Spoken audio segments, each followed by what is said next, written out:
I never once imagined that a simple slip into the unknown could unravel the very fabric of my reality and transform my life into a waking nightmare. It all started one chilly evening, one of those nights where the cold air seeps through the cracks and the dull glow of my computer screen flickered incessantly, casting eerie shadows in the dim light of my room. I stumbled across a forum discussing the dark web, a term I had only half glimpsed in passing conversations and dark cautionary tales. Intrigued by the whispered secrets that seemed to beckon from the screen, I felt an insatiable curiosity tugging at me, pulling me in like a moth to a flame. Little did I know, I was about to embark on a journey that would haunt me relentlessly, a personal odyssey that would stay with me until the end of my days. With each click, I sank deeper into the abyss that is the dark web. It was a labyrinth of shadows, a world where anonymity reigned supreme, and morality was but a distant memory, the ghost of a whisper lost among the echoes. I encountered marketplaces bustling with illicit goods, drugs, weapons, stolen identities, even counterfeit currencies that promised an escape from mundane reality. I felt a mix of apprehension and thrill coursing through me as I navigated through the neon-lit pages, reading absurd advertisements for items I'd only heard about in hushed, frightened whispers. The allure was intoxicating, and I found myself lost in this strange, disturbing carnival of the macabre. Among the bizarre offerings that paraded before my eyes, one particular advertisement caught my eye: death dolls. The title alone sent shivers down my spine, each letter igniting a spark of morbid terror within me, and my heart raced with a peculiar blend of fear and dark fascination. I clicked on the link, and a video began to load, revealing a grotesque display that twisted my insides. A mannequin-like figure, adorned in disheveled and dirty clothing, was positioned against an unsettling backdrop, the atmosphere thick with dread and anticipation. The seller, a hooded figure, described the items with a chilling glee, their voice dripping with a sadistic delight. It was an auction of sorts, a cruel game where the highest bidder could customize their own doll, complete with an unsettling backstory that no sane person would want to consider. My stomach turned at the vile reality of the situation, yet I felt compelled to keep watching as if unable to look away from the horror unfolding before my very eyes.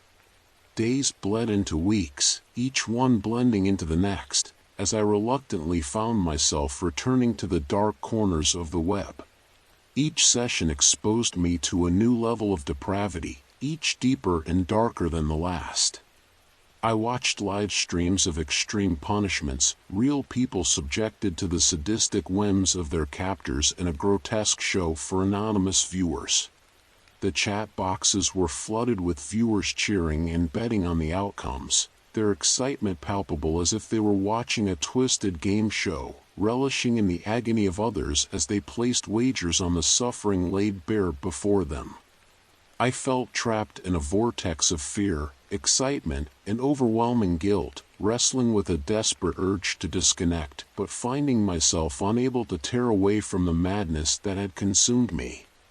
It wasn't long before I realized that I had fallen into a pit from which there was no escape.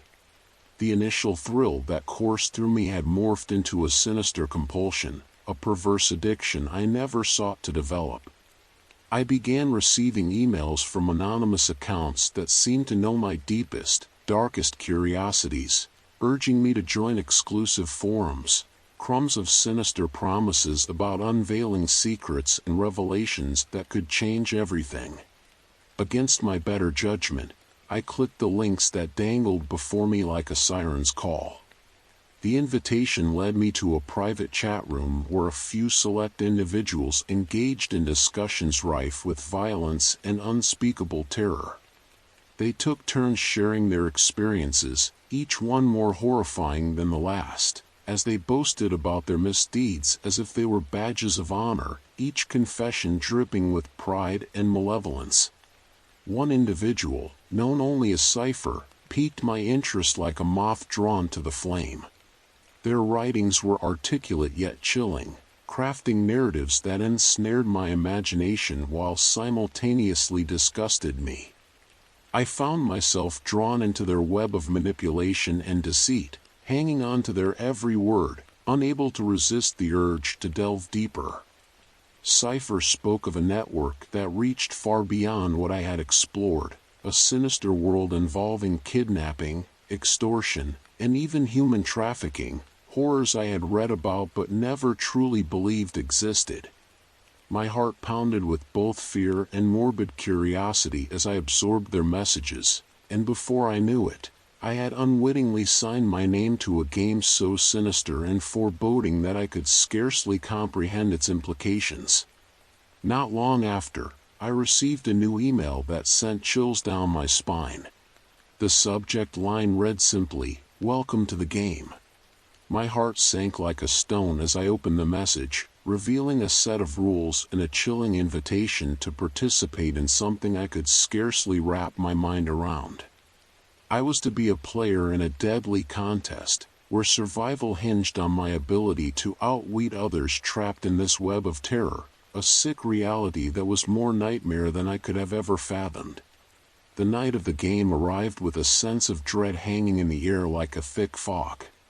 I found myself in a dimly lit room, a webcam staring at me, sending my image into the endless void of the dark web, a broadcast that stripped away my identity and placed me in the crosshairs of unseen eyes. The stakes were higher than I could have ever imagined, an intensity that left me quaking in my seat. Each participant was presented with increasingly difficult choices that pitted our morals against our primal instincts, a cruel test of human nature. I watched in horror as others were forced to make unfathomable decisions. Betrayal, sacrifice, and violence became the grim currency of survival in this hellish game. In the midst of this chaos, I saw things that would forever change me in ways I could never begin to understand. I witnessed a man bound to a chair, his cries echoing in the void as another player mercilessly forced him to inflict harm upon himself. I realized in that moment that I could leave at any time, that I had the power to break free from these chains, but the knowledge that my escape would come at the cost of someone else's suffering crystallized into a paralyzing fear. In that moment, I was no longer just a passive spectator. I had become complicit in their torment, an unwilling participant in a grand, horrifying theater. The further we delved into the game, the more I succumbed to the darkness that surrounded me, enveloping me like a shroud. With each choice, I felt my humanity slipping away, fading into the void as I was consumed by my surroundings. I was no longer the curious individual searching for thrills. I had irrevocably transformed into a participant in the worst kind of horror story, a cautionary tale personified. The mental toll was unbearable, an avalanche of nightmarish visions that replayed in my mind long after I closed my eyes, robbing me of the peace I once took for granted. Finally, the game reached its unbearable climax. The remaining players, the ones who had survived this twisted ordeal, were led to an underground arena, a blood-soaked stage where survival was the only goal and mercy had no place. My heart raced and my breath quickened as I stood among the chosen few, the uncomfortable realization dawning on me that not all of us would be leaving alive. I felt sick, a churning nausea swirling in my stomach as I watched others revel in the chaos, their laughter echoing eerily in the cavernous space, a sinister symphony of madness that played out in front of me. In the end, I was forced to confront Cypher, the orchestrator of this madness, the puppet master pulling all the strings in this grotesque theater of horrors. With a sadistic grin spreading across their face, they taunted me, exposing my fears and regrets as if they were treasures laid bare. I realized too late that this was never just a game, it was a carefully constructed trap designed to expose the darkest recesses of the human soul, a mirror reflecting the vile truths I had desperately tried to ignore. I fought back, desperately trying to escape the clutches of a reality I could no longer bear, to break free from the chains that bound me to this nightmarish existence. What came next was a blur, a chaotic whirlwind of despair and panic.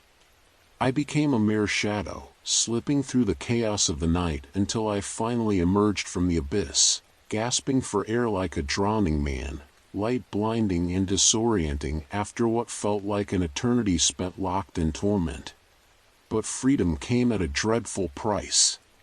The horrors I witnessed lingered in my mind, shadows that danced beyond the light of day, echoes of screams reverberating in the dark corners of my thoughts. Months have passed since that fateful night, yet I still find myself haunted by the memories of what I had seen and done, shackled by the reflections of my own choices. The dark web was not just an exploration of the grotesque, it had revealed the fragility of my humanity, the thin veneer that separates us from our primal instincts. I now live with the weight of my choices, a constant reminder that curiosity can lead one into depths from which there is no return, an abyss from which it is impossible to escape unscathed. As I sit in front of my computer, the glow of the screen may seem inviting, but I can't help but wonder how many more souls are wandering the dark web, enticed by the allure of the forbidden, drawn by a morbid curiosity that could lead them down the same torturous path I traversed. The mind has a way of forgetting pain, but the imprints of horror remain etched forever, a stain on the fabric of my consciousness. I urge those who read this to steer clear of that abyss, to resist the siren call of the dark, for once you peek into the shadows, it may consume you whole, leaving nothing behind but a hollow shell of who you once were. Hope you enjoyed that spine-chilling experience. Now, let's move on to the next creepy tale. Ready to face more thrilling moments together? Let's dive into the next story right away. As the sun sank below the horizon, casting long, eerie shadows across the desolate landscape, I found myself standing beside Mr. Joe, a Navajo soldier who had witnessed more than his fair share of nightmares and horrors. We were on patrol, a routine mission that somehow felt more like an expedition into the unknown, a journey into the heart of darkness. The air was thick with an unsettling stillness that made the hairs on the back of my neck stand on end, prickling with an instinctual fear. I had heard tales of the old gas station, whispered legends that spoke of its haunted past and the tragedies that had unfolded there. Tonight, those stories would come to life in ways I could never have anticipated. When we finally arrived at the gas station, its once vibrant colors were now faded and peeling, the roof sagging under the relentless weight of countless storms and the passage of time. The flickering neon lights struggled to stay alive, sputtering like a dying ember in the night. Joe motioned for me to stay close, his eyes scanning the darkness with a cautious intensity. "Something feels off," he muttered, his voice barely above a whisper, as if he feared the very walls might overhear him.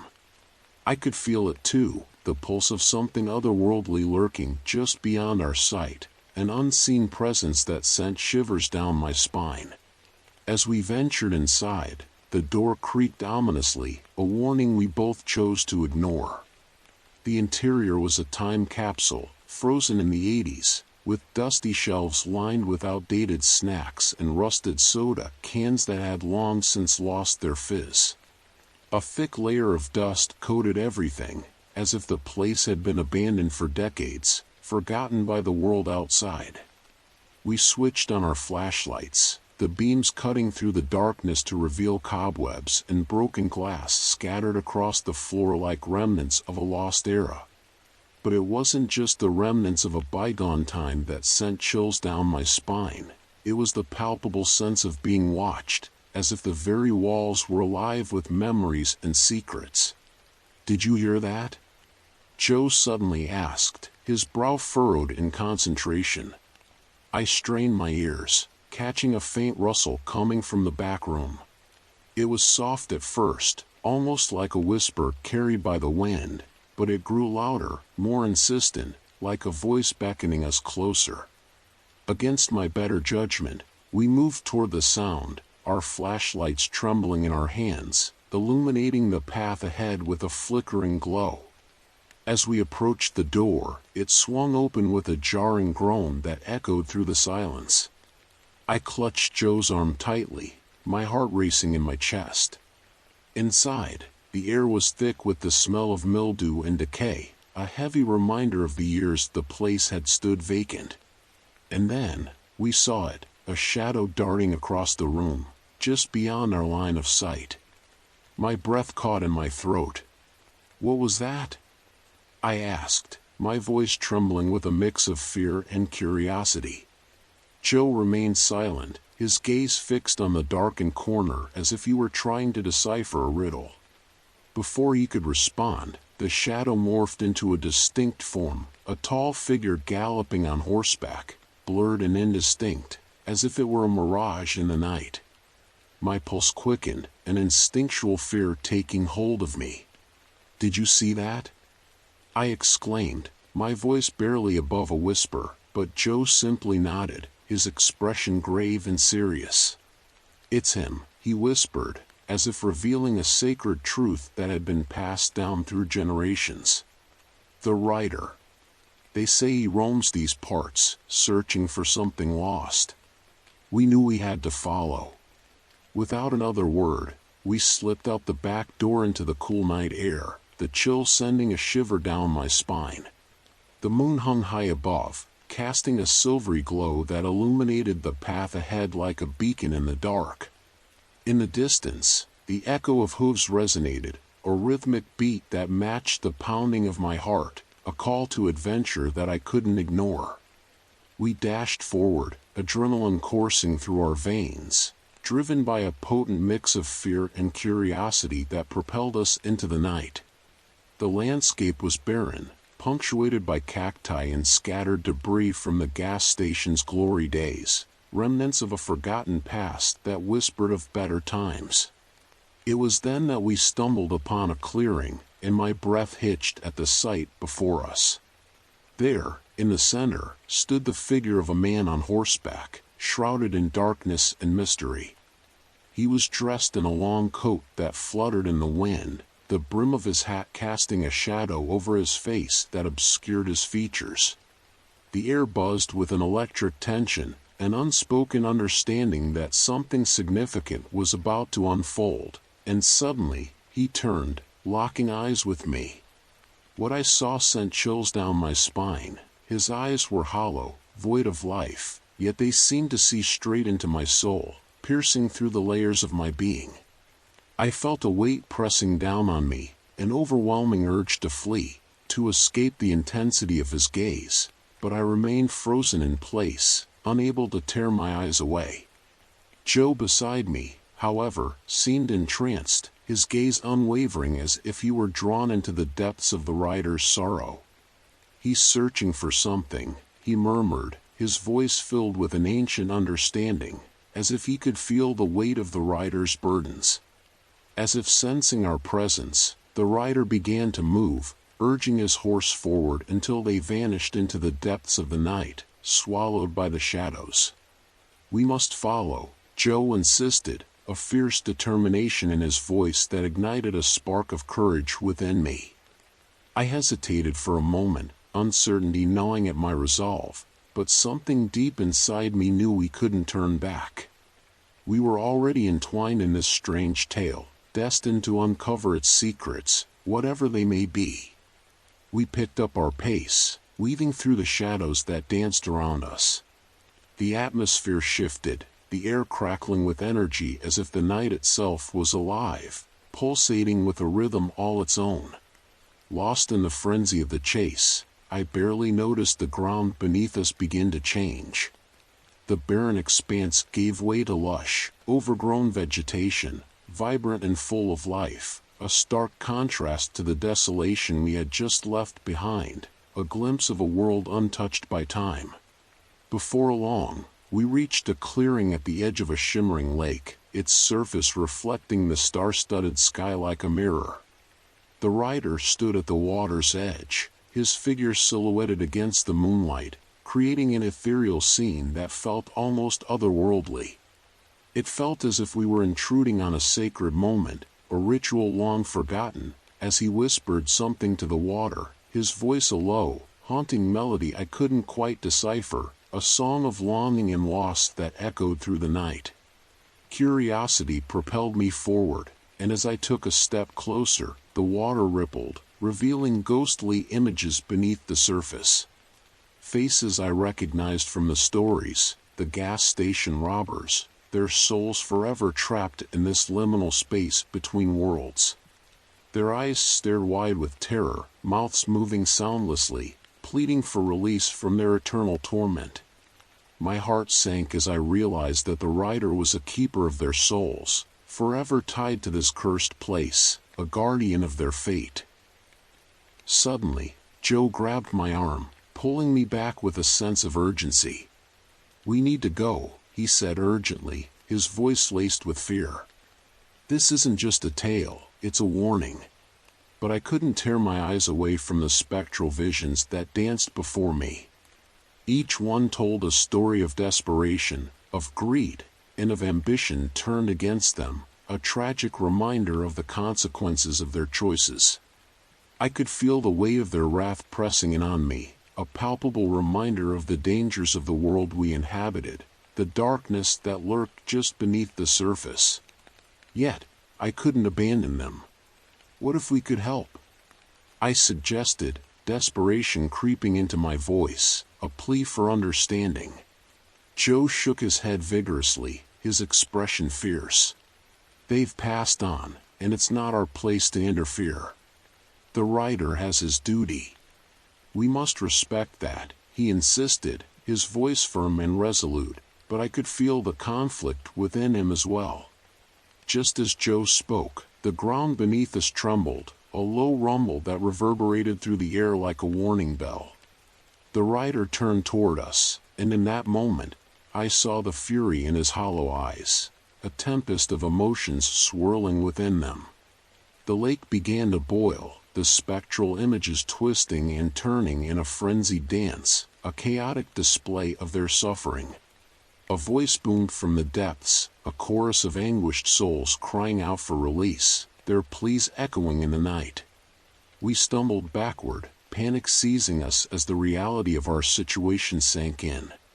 Joe grabbed my hand, and together we fled back into the dark embrace of the trees, urgency propelling us forward as if the very shadows were chasing us. The haunting melody of the rider echoed behind us, resonating with a sorrow that was both beautiful and terrifying, a reminder of the lives lost and the stories left untold. We dashed back toward the gas station, lungs burning, legs aching, but it didn't matter. The shadows pursued us, a harbinger of the unknown, whispering secrets that sent chills down my spine.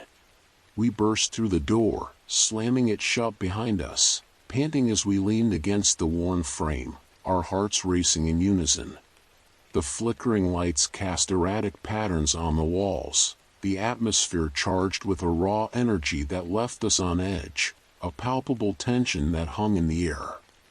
I looked at Joe, his face a mask of determination tinged with fear and uncertainty. "What do we do now?" I asked, my voice barely above a whisper, the weight of the night pressing down on us. He took a deep breath, collecting himself, his eyes darting around the room as if searching for answers. "We stay alert. There's still danger lurking here, beyond what we've seen," he replied, his tone grave, as if he understood the gravity of our situation better than I did. The night wore on, each minute stretching into eternity, a sense of dread settling over us like a heavy fog. Countless noises came from outside, howling winds, rustling leaves, and distant whispers that seemed to echo through the darkness. Every now and then, I would catch a glimpse of shadows flitting past the windows, a reminder that we were not alone, that something was watching us. The weight of the air grew heavier, thick with anticipation as we waited for whatever may come next, our hearts pounding in our chests. Just as the clock struck midnight, silence enveloped us, an eerie stillness that felt almost sacred. The world outside seemed to hold its breath, a suspended moment that felt charged with electricity. And then, out of the stillness, came a soft tapping at the door, a sound that sent a jolt of fear through me. My heart raced, a primal instinct screamed at me to flee, but curiosity held me captive, anchoring me in place. Joe slowly approached the door, his eyes narrowed in concentration, every muscle in his body tense with anticipation.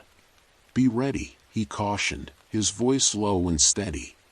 With a hesitant hand, he reached for the doorknob, and I felt the tension in the air shift once more, a palpable change that made my skin crawl. He pulled the door open just a crack, and in that instant, the shadows rushed in, a surge of darkness that enveloped us. We stumbled back as the darkness enveloped us, swirling like a tempest, a maelstrom of despair and sorrow. Faces emerged from the abyss, grotesque and haunting, twisting in a dance of anguish and longing. I couldn't escape. I was trapped in a whirlwind of emotions, each face a memory, a story begging to be told, a plea for recognition. "Don't look back!" Joe shouted, pulling me from the chaos, his voice a lifeline in the storm. Together, we barreled toward the back exit, the shadows clawing at our heels, desperate to claim us as their own, to drag us into their eternal night. We burst onto the open night, the cool air hitting my skin like a jolt of electricity, a stark contrast to the suffocating darkness we had just escaped. I gasped for breath, but we couldn't slow down. There was no time for hesitation. The gas station stood ominously behind us, a relic of the past, but now it felt alive, a sentient being watching our every move, its walls whispering secrets of the night. We sprinted toward our vehicle, the echoes of the haunted gas station fading as we reached safety.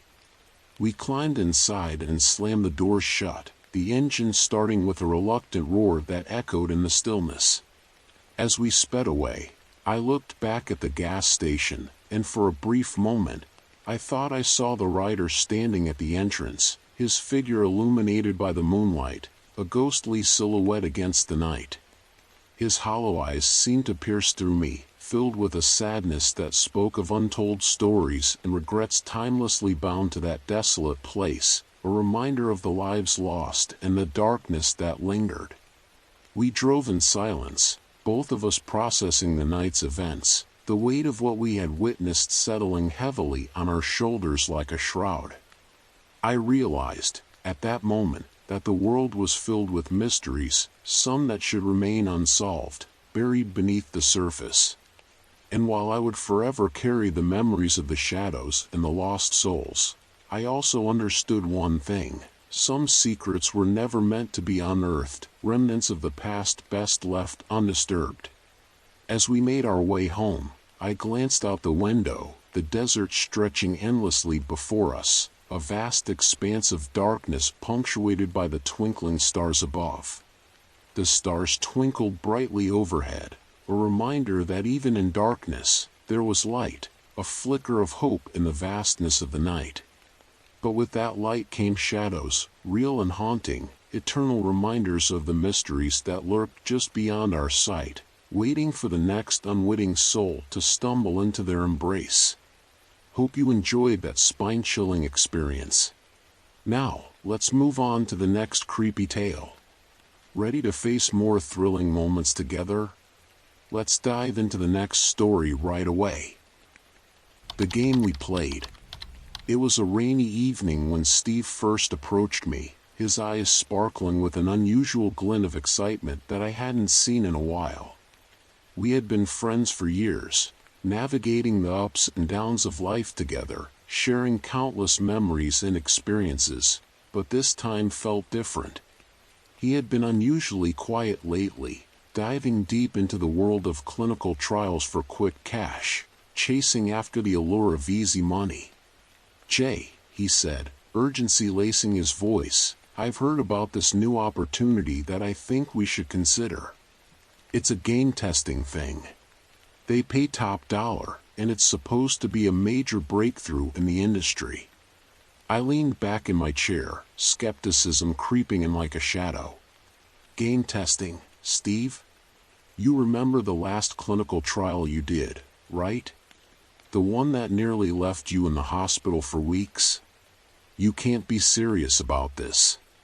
Yeah, but this is different. This is. I don't know, it's more like immersive training. They offer a signing bonus and a percentage of future earnings depending on how well we do. Plus, the payout is huge. It could really change our lives. Steve had always been a bit reckless, his adventurous spirit often landing him in precarious situations. But the prospect of quick money was undeniably enticing. I hesitated, thinking about my dwindling bank account and the mounting pressure of rent due next month. The temptation was strong, and I found myself wavering. All right, I'm in. But this better not be another one of your wild goose chases that lead us into trouble. We made our way to a nondescript building nestled between two larger structures, the kind of place that could easily blend into the background and go unnoticed by anyone passing by. Inside, the receptionist barely glanced up from her screen, her face blank and disinterested, as if she were merely a cog in a much larger machine. Sign here, a man in a crisp suit instructed, handing us a contract that barely seemed worth a glance. The company's name was a placeholder. It felt weird, artificial, as if they were trying to hide something from us. It's all standard, don't worry. You both will be treated for any symptoms that arise during testing. We take care of our participants. We exchanged glances but nodded, the allure of money clouding our judgment and drowning out the nagging doubts in the back of our minds. Little did we know, we had crossed a line into a realm far more sinister than we could have ever imagined. Once inside the testing area, the atmosphere shifted dramatically. A sterile room flooded with harsh, bright lights made it feel like we were entering the bowels of a medical experiment gone horribly wrong. They fitted us with headsets and instructed us to sit in reclining chairs that felt both inviting and ominous. Just a quick preliminary setup, they said cheerfully, as if trying to ease our apprehension. You'll love it. As the machines whirred and beeped to life around us, I suddenly felt a deep sense of unease wash over me. The world around me blurred, and I was thrust into a digital landscape where everything felt painfully real.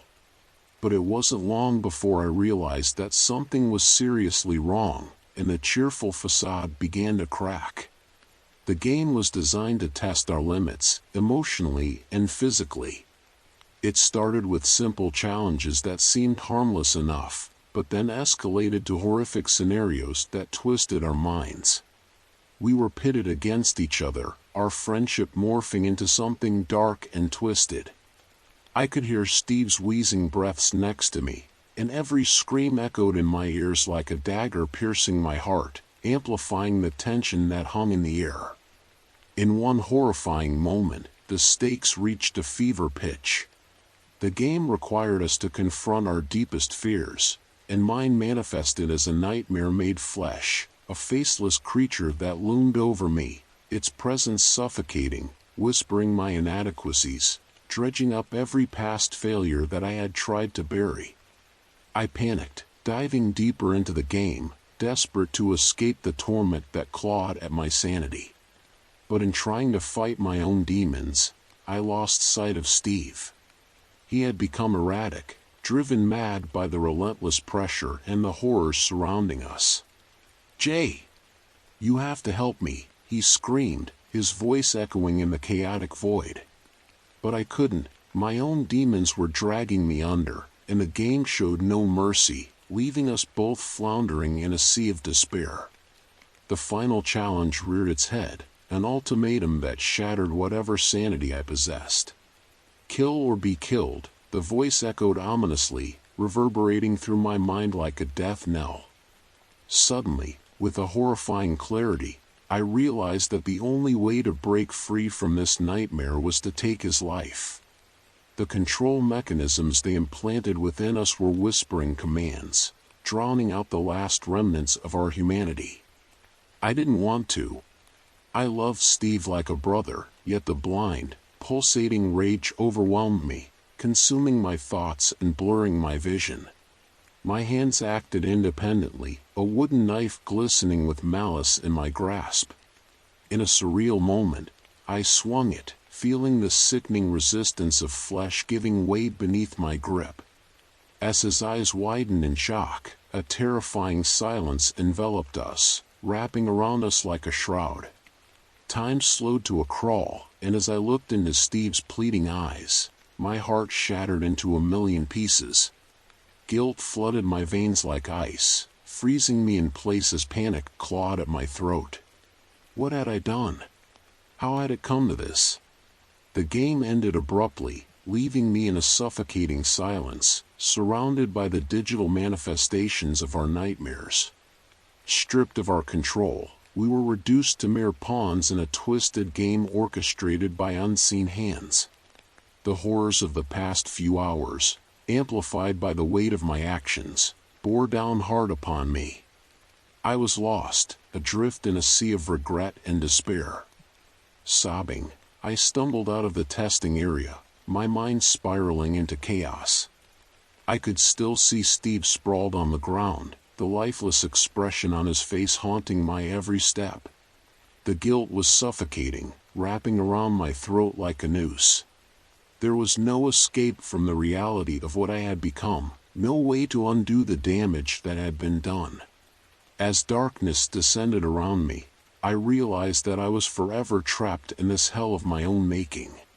The thrill of easy money had turned into a nightmarish reality where friendship succumbed to brutality, and humanity was nothing more than a faint whisper, drowned out by the echoes of our shared horror. I walked home in a daze, every step feeling heavier than the last, each footfall echoing the weight of my guilt. My apartment was dark and empty when I arrived, a stark contrast to the vibrant life that once filled it. Traces of laughter that had once echoed through its walls were now ghosts, mere shadows of happier times. I could hear Steve's laugh in my mind, and it tore at my soul, twisted into a mocking tone that echoed my deepest fears and regrets. I can't live with this. I screamed into the void of my empty apartment, a rawness rising in my throat that felt like a physical manifestation of my pain.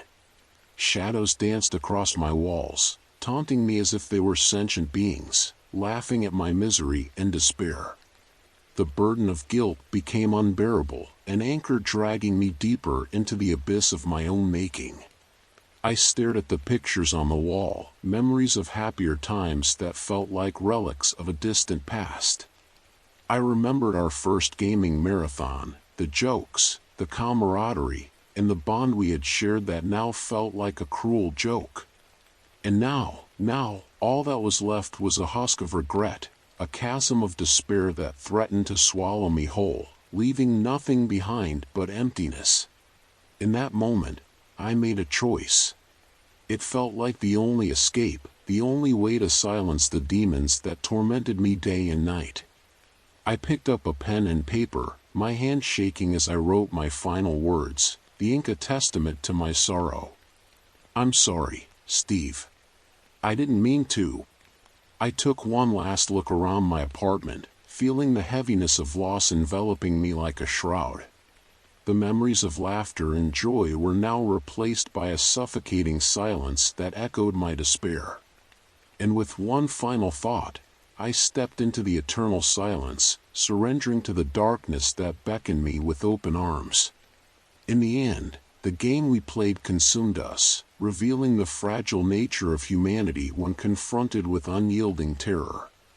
The cruel twist of fate had bound us together in a nightmare where trust became betrayal, and friendship morphed into something far more sinister and grotesque.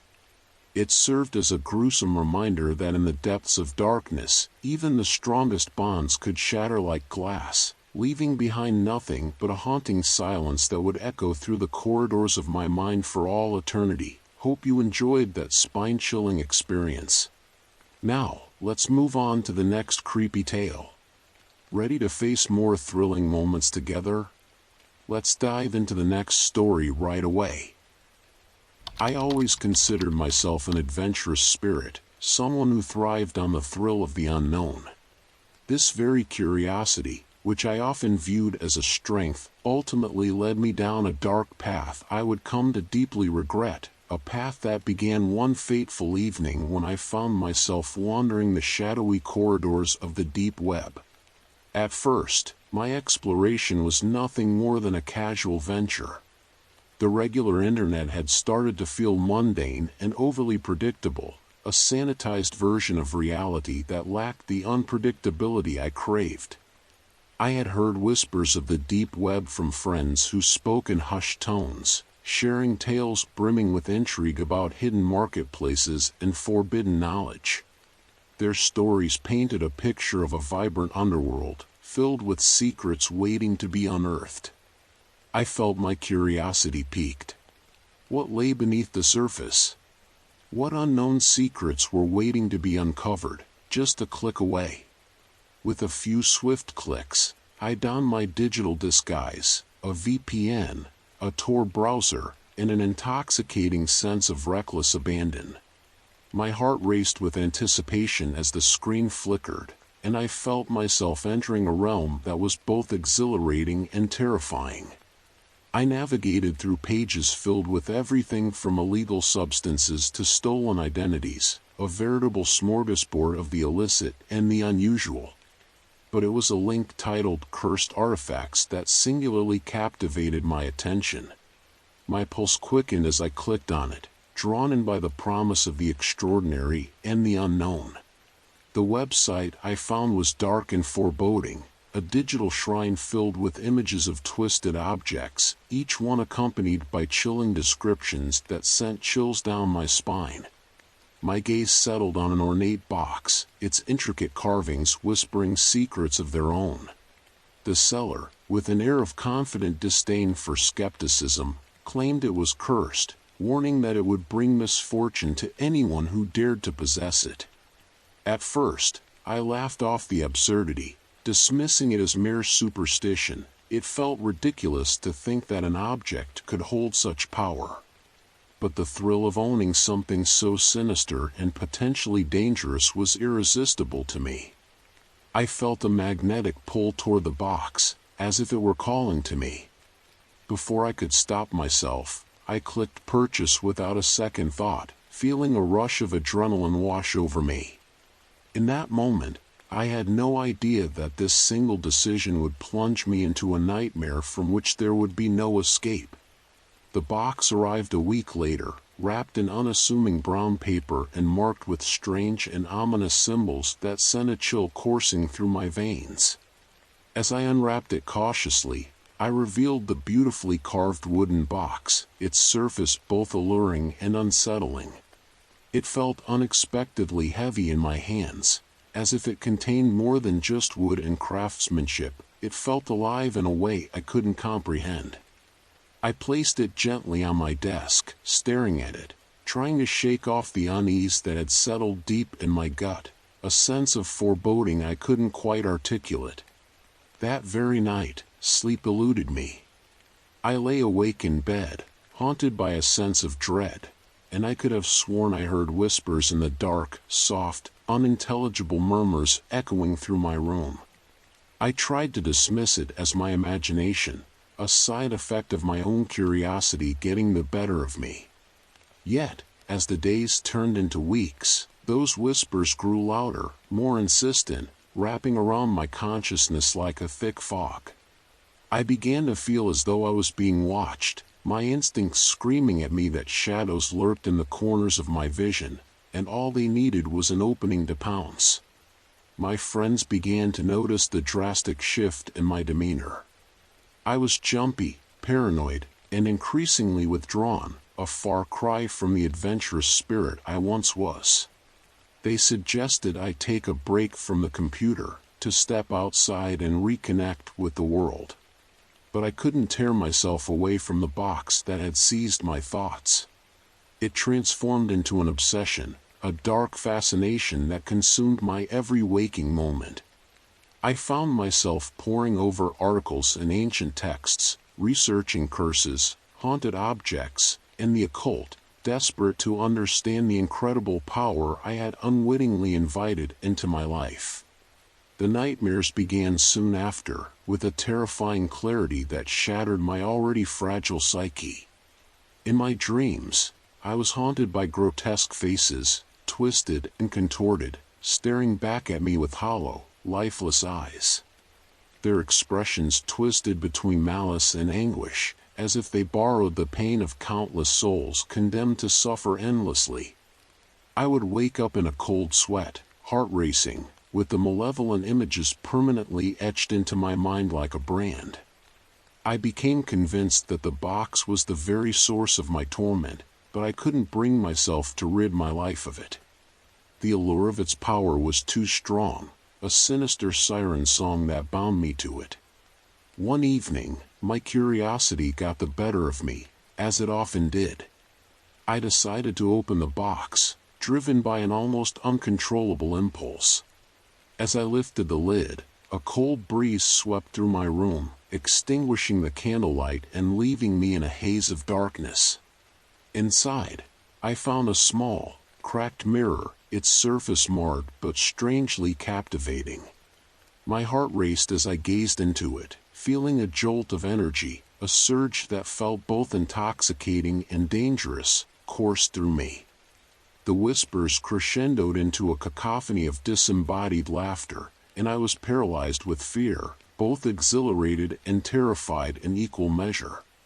From that moment on, my life spiraled completely out of control. I lost my job as my obsession with the box eclipsed all responsibilities and obligations.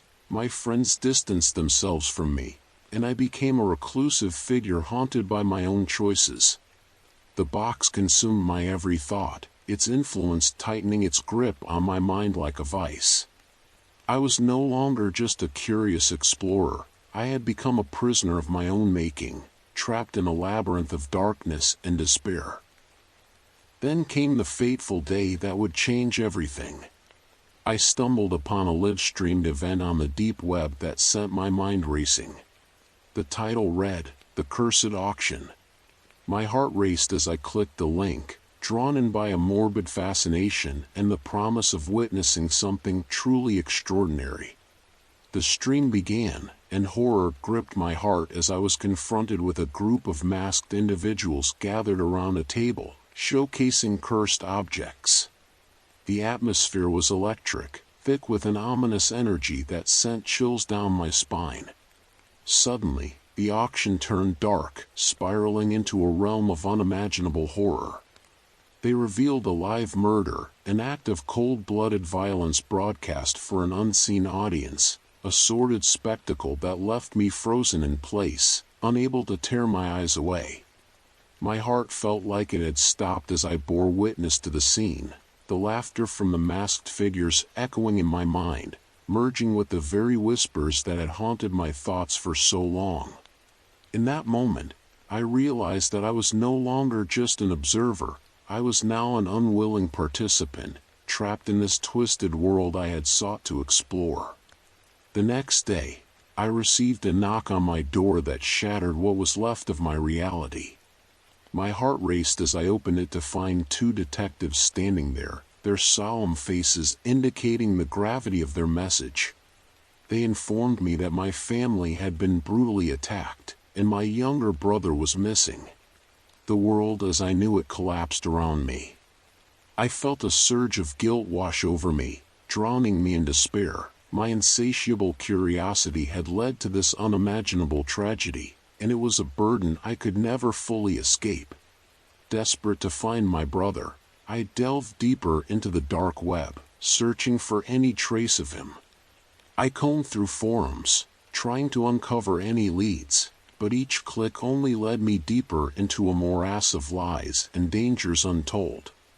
The whispers grew louder, mocking me, and I could feel the box's insidious influence tightening its grip on my mind, transforming me into a mere puppet, dancing helplessly to the tune of the abyss. Weeks turned into months, and I lost myself in the darkness. I became a shell of my former self, haunted by the unbearable knowledge that my brother was out there, lost in a world I had unwittingly unleashed upon us. The box sat in the corner of my room, a constant reminder of my folly and my failure as a brother. One particularly grim night, in a fit of desperation, I decided to confront the box once and for all. I opened it, and the mirror inside reflected my shattered soul, warped and distorted by the toll the dark web had taken on me. I could see the faces of my family, twisted in pain and despair, their silent screams piercing through the veil of my consciousness. The whispers grew deafening, a cacophony that drowned out my thoughts, and I felt a surge of power coursing through me, intoxicating and terrifying. In that moment, I realized a painful truth. I had become the very thing I had sought to destroy, a being woven into the fabric of darkness itself, condemned to wander the deep web's embrace forever. With a heavy heart and a mind full of tumultuous thoughts, I made a decision that I hoped would sever the ties that bound me to this nightmare. I would destroy the box, extinguishing the connection to the horrors it had brought into my life. I gathered my courage and took it outside, the moonlight casting eerie shadows around me that felt alive. As I prepared to set it ablaze, I heard the whispers one last time, begging me to reconsider, pleading for me to stop. But I knew I had to end this cycle of torment. I struck the match and watched in horror and anticipation as the flames engulfed the box, consuming it in a fiery inferno, a purging of the darkness that had claimed so much from me. The fire burned bright against the backdrop of the night, illuminating the darkness that had enveloped my life for far too long. But as the flames flickered and danced, dying down to mere embers, I felt an overwhelming sense of emptiness wash over me. The box was gone, yet the scars remained, etched into my heart and soul. My brother was still missing, and I was left with the haunting memories of my descent into madness. In the end, I learned an invaluable lesson, that curiosity can be a double-edged sword, capable of leading one to the heights of discovery or into the depths of despair. The deep web, in all its chilling allure, had shown me the darkness within myself, the fragility of my spirit, and I had paid the ultimate price for my indiscretions. I was no longer just a young man seeking adventure. I had transformed into a cautionary tale, a grim warning to those who dared to tread the same treacherous path. The abyss had claimed me, and I was forever changed, a specter of the man I once was, forever haunted by the consequences of my insatiable thirst for the unknown. Hope you enjoyed that spine-chilling experience. Now, let's move on to the next creepy tale. Ready to face more thrilling moments together? Let's dive into the next story right away. After years spent in the relentless hustle and bustle of city life, my wife, Clara, and I made a monumental decision to leave the chaos behind us. We had grown weary of the incessant noise, the blaring horns, and the constant rush of people around us. We longed for the serene tranquility of nature, a life unshackled from the overwhelming buzz of technology and the demands of modern living. So, we meticulously packed our belongings, said our heartfelt goodbyes to friends and family, and settled into a quaint little cabin that was nestled deep in the woods, far from the clamor and congestion of urban existence. The air was crisp and invigorating, the trees stood tall and majestic, and the profound silence enveloped us like a soothing balm for our weary souls. Our children, James and Sylvia, seemed to thrive in this new environment, their laughter ringing through the trees as they explored the vast wilderness around our home, discovering the wonders of nature that surrounded them. At first, life in the cabin was everything we had hoped for and more. We spent our days hiking along winding trails, fishing in the nearby stream, and cultivating a small garden that flourished under our care. The children learned to appreciate the simple joys of life, catching fireflies at dusk, building forts from fallen branches, and listening to the symphony of crickets that serenaded us at night. It felt like we were living in a dream, a paradise far removed from the complexities and stresses of our former lives that had once consumed us. The beauty of the natural world enveloped us, and we savored every moment of our newfound freedom. However, as the days turned into weeks, I began to notice something unsettling lurking in the periphery of our idyllic existence.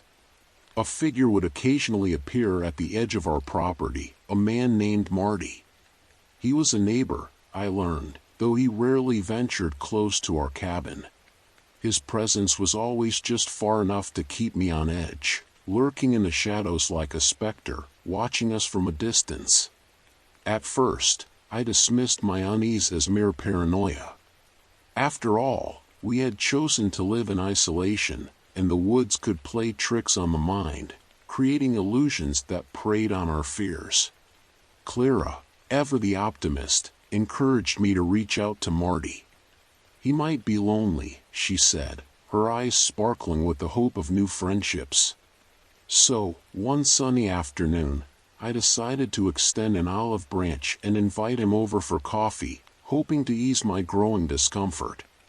As I approached his property, I felt an inexplicable chill in the air, as if the atmosphere had shifted.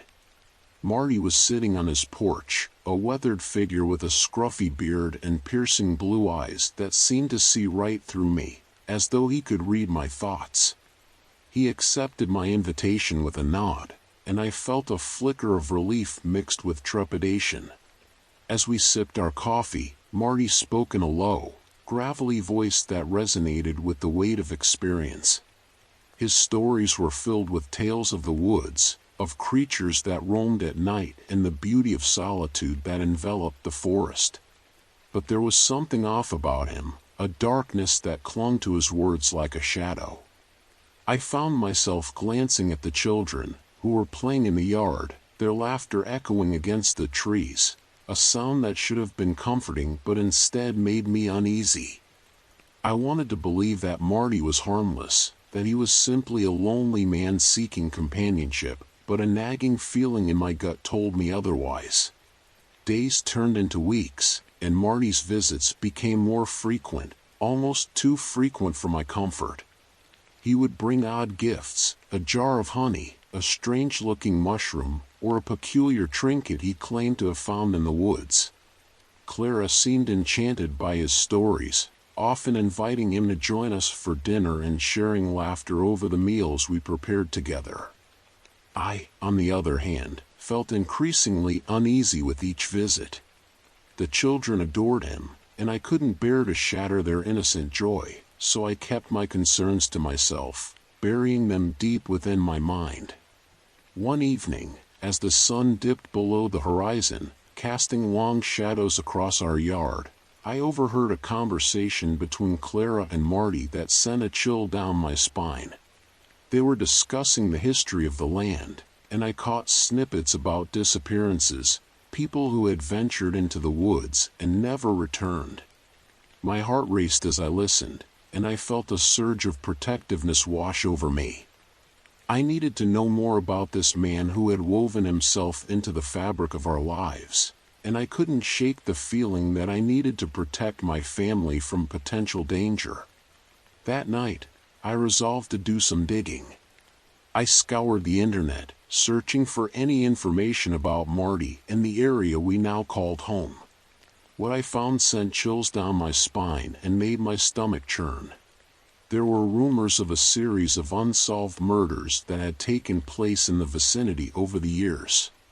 The victims were often young families, much like ours, who had sought refuge in the woods, only to vanish without a trace, leaving behind nothing but mystery and heartache.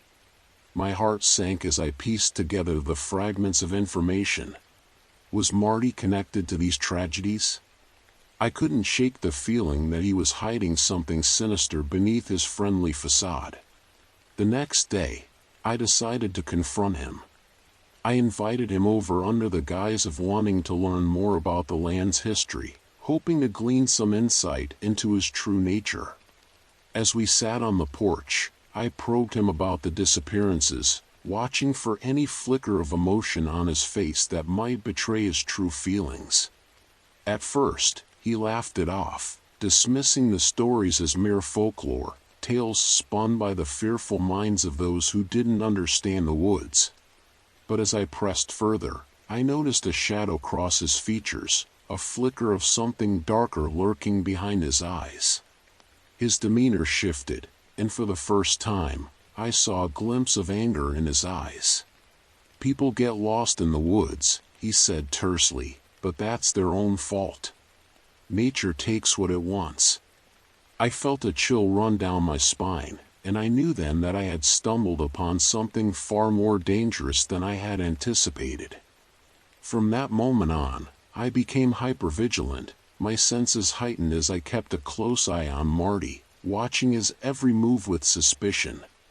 I noticed how he lingered just a little too long when the children were outside, how his gaze seemed to linger on them with an intensity that made my skin crawl and my heart race. I tried to discuss my concerns with Clara, but she was blinded by her affection for him, unable to see the danger I perceived.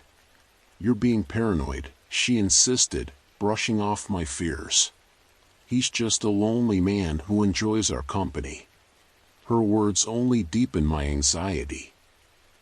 As the days passed, my paranoia deepened. I began to restrict the children's outdoor playtime, insisting they stay close to the cabin, fearing what might happen if they wandered too far. I felt like a prisoner in my own home, trapped by the shadows of my fears that loomed larger with each passing day. One night, I lay awake, listening to the sounds of the forest.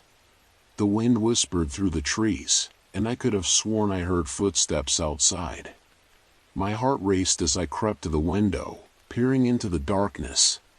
There, at the edge of our property, stood Marty, his silhouette barely visible against the moonlight, watching us with an unsettling stillness. I felt a surge of anger and fear.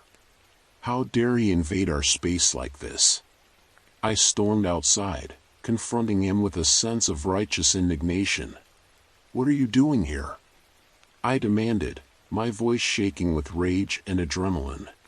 Marty turned slowly, a strange smile creeping across his face, as if he found amusement in my confrontation.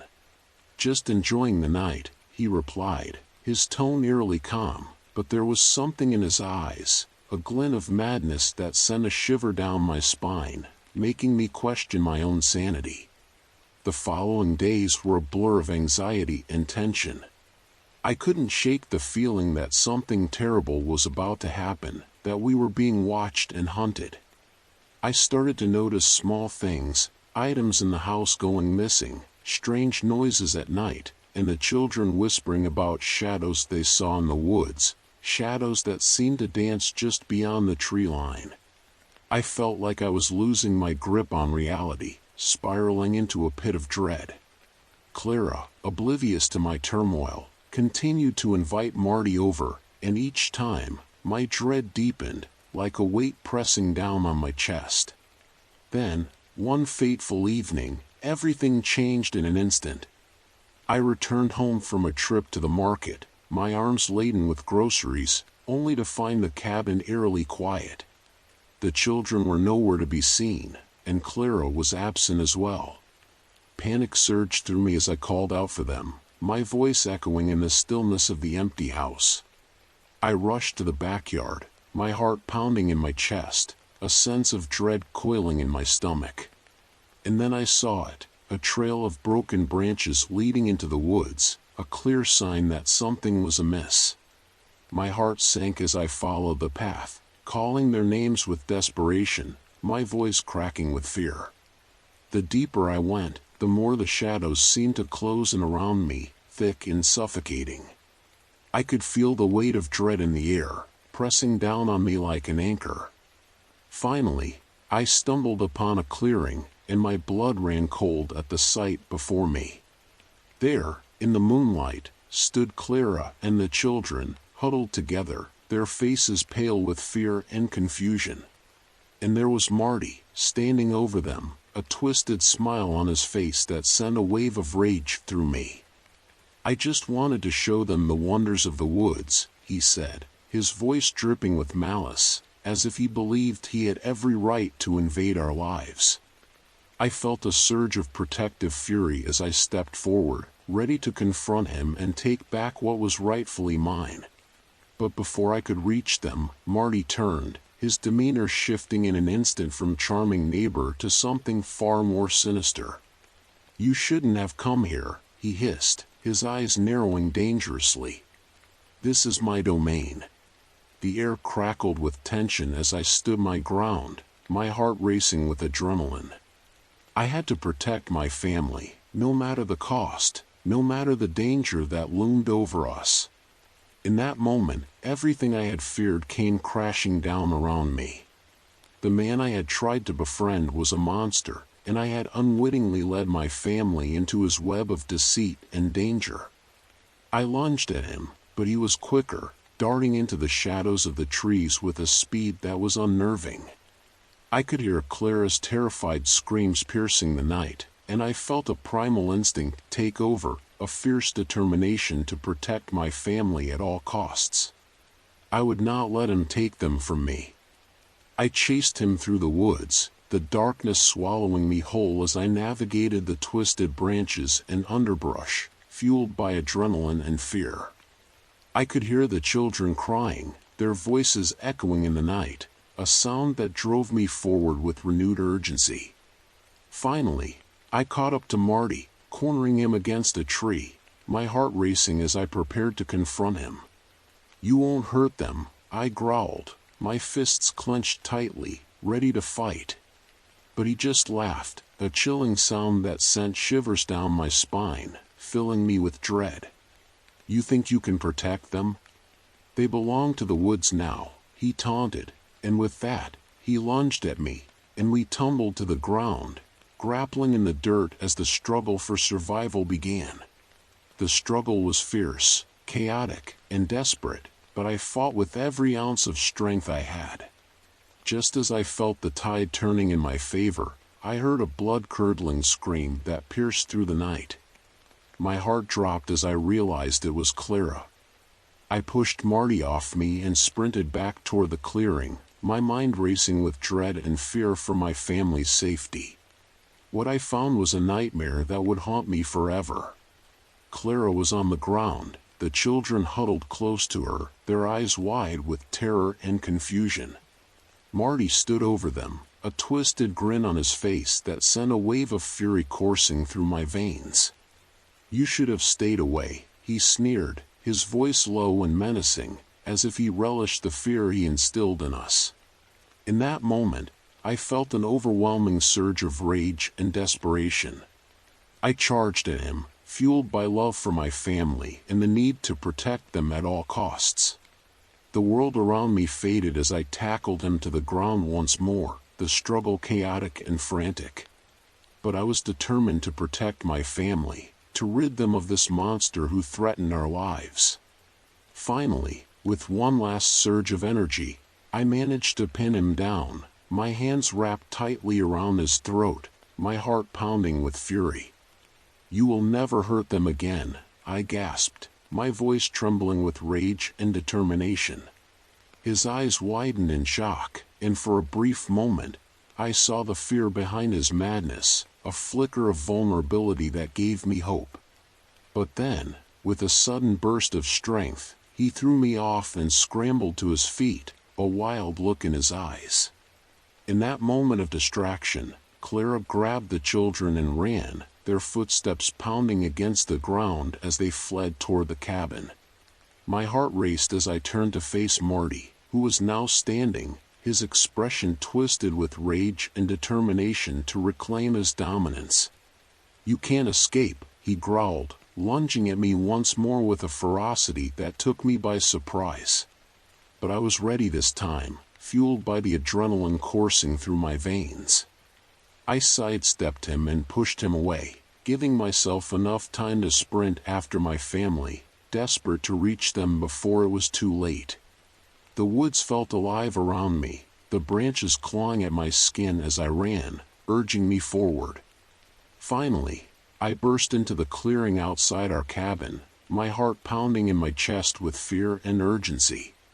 Clara and the children were waiting for me, their faces pale with fear and confusion. "We have to go," I shouted, grabbing their hands and pulling them toward the car, my mind racing with thoughts of escape. But as we reached the vehicle, I realized with horror that the keys were inside, locked away in a place that felt like a cruel joke. Marty's laughter echoed behind us, a chilling sound that sent shivers down my spine and filled me with dread. I turned to see him emerging from the shadows, his eyes wild with madness and a twisted smile on his lips. "You can't leave," he taunted, his voice dripping with malice and triumph. "You belong to the woods now." His words hung in the air like a death knell, sealing our fate. In that moment, I knew we had to fight. I grabbed a nearby branch, wielding it like a weapon as I stood protectively in front of my family, ready to defend them at all costs. "Stay back," I shouted, my voice trembling with fear and determination, but filled with the fierce love of a father. Marty advanced slowly, a twisted smile on his face as he relished the fear he instilled in us, savoring the power he believed he held. But I was fueled by love, by the fierce desire to protect my family from the darkness that threatened to consume us. As he lunged at me with a predatory intent, I swung the branch with all my might, connecting with his shoulder. He stumbled back, surprise etched on his face, and I seized the opportunity, shouting for Clara and the kids to run, to escape while they still could. They dashed toward the road, but I couldn't leave without ensuring Marty's threat was neutralized. I turned back, ready to face him again, my heart racing with determination. "You won't hurt anyone ever again," I vowed, my voice steady despite the fear coursing through me. But as I faced him, I realized he was not the only danger lurking in the woods. The shadows around us shifted ominously, and I felt a presence behind me, a cold chill that sent shivers down my spine. I turned to see figures emerging from the darkness, their faces obscured by the night and their intentions unclear. My heart sank as I realized we were not alone. The woods were alive with whispers, and the air grew thick with a sense of foreboding, as if the very trees were conspiring against us. Marty's laughter echoed in the night, mingling with the whispers of the shadows that surrounded us. "You thought you could escape?" he taunted, his eyes glinting with madness and triumph. "This is my domain, and you are all mine." His words dripped with a malevolence that filled me with dread, and I understood the true horror of our situation. The woods were not just a backdrop, they were a living entity, a predator waiting to consume us whole.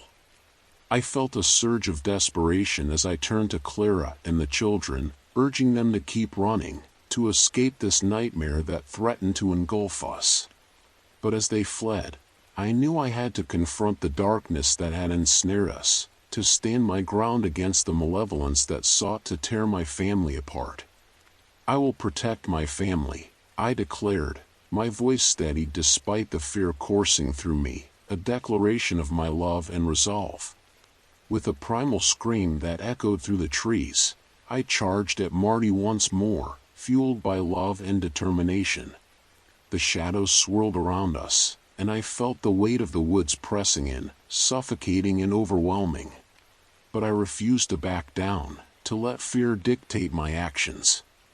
I would fight for my family, no matter the cost. As I grappled with Marty, the darkness closed in around us, the whispers growing louder, a cacophony of despair. But I pushed through, fueled by the love for my family, my desire to protect them burning bright in my heart. In that moment, I knew I would do whatever it took to safeguard them, even if it meant facing the very shadows that threatened to consume us. And in that struggle, I realized that the true battle was not just against Marty, but against the darkness that lurked within the woods, waiting to claim us all. The fight for our survival had only just begun, and I will not let this malevolence take my family without a fight. Hope you enjoyed that spine-chilling experience. Now, let's move on to the next creepy tale. Ready to face more thrilling moments together? Let's dive into the next story right away. It all began when I was a prisoner held in one of the most secretive and enigmatic places on Earth, Area 51. My name is unimportant. I'd rather you know me as just the escapist.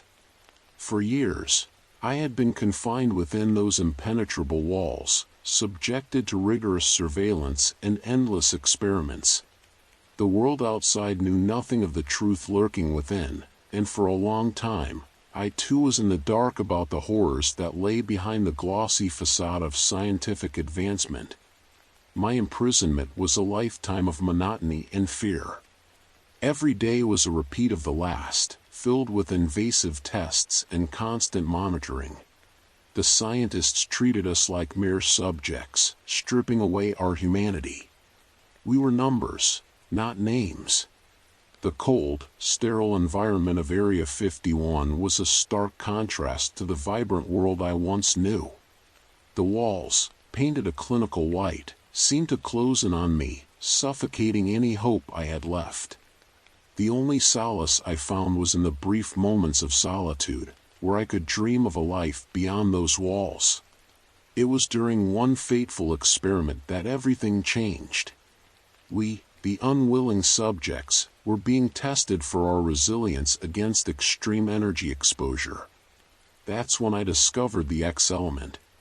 A substance unlike anything I had ever seen before. It was brilliant, almost celestial, emitting a radiant energy that could either bless or curse humanity. The scientists were fascinated by its potential. The X element could provide limitless power, revolutionizing the very fabric of civilization, but its dark side threatened to unleash unprecedented destruction if weaponized.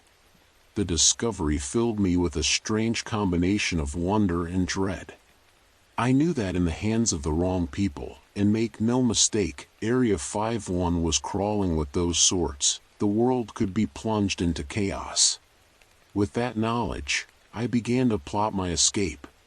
Leaving was no longer just a way to save myself, but a mission to save humanity from our own darkest instincts. Every night, as I lay on the cold, hard bed, I would plan my escape. I studied the guards' routines, the shifts in surveillance, and the layout of the facility.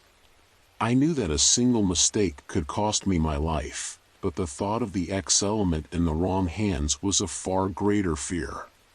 I began to gather whatever resources I could find, a stolen keycard here, a map there. Each piece of the puzzle brought me one step closer to freedom. The night of my escape was a tempestuous one. A fierce storm battered the base, the perfect cover for my desperate attempt. The rain pelted down in chilling sheets as I navigated the labyrinth of corridors, knowing each misstep could lead to my capture, or worse, death. My heart pounded like a war drum as I made my way to the security control room. There, with luck and nerve, I managed to disable several surveillance systems temporarily. But I knew my time was limited. As I dashed through the storm, dodging armed patrols and the omnipresent eye of the cameras, I clutched a small satchel to my chest. It contained the evidence, photos and videos of the X element, which I had painstakingly gathered over the months. I knew that these cryptic images were the only proof to substantiate my story once I reached the outside world. After what felt like an eternity battling the elements and evading capture, I found myself beyond the outermost perimeter of the base. I was free, but the real challenge had just begun. How could I, a nameless fugitive, expose the truth about the X element? Where could I turn without being silenced? I turned to the one place where anonymity still offered a modicum of safety, the dark web. Under the guise of the escapist, I began posting my findings. At first, my revelations were met with skepticism and mockery. However, as the stormy weeks turned into months, more and more users began paying attention. The raw power contained in the X element, depicted in my blurry images, was undeniable. The forums buzzed with conspiracy theories, debates, and frantic analyses. However, it was not without its dangers. Soon enough, an ominous user began appearing in the threads, their warnings chilling to the bone.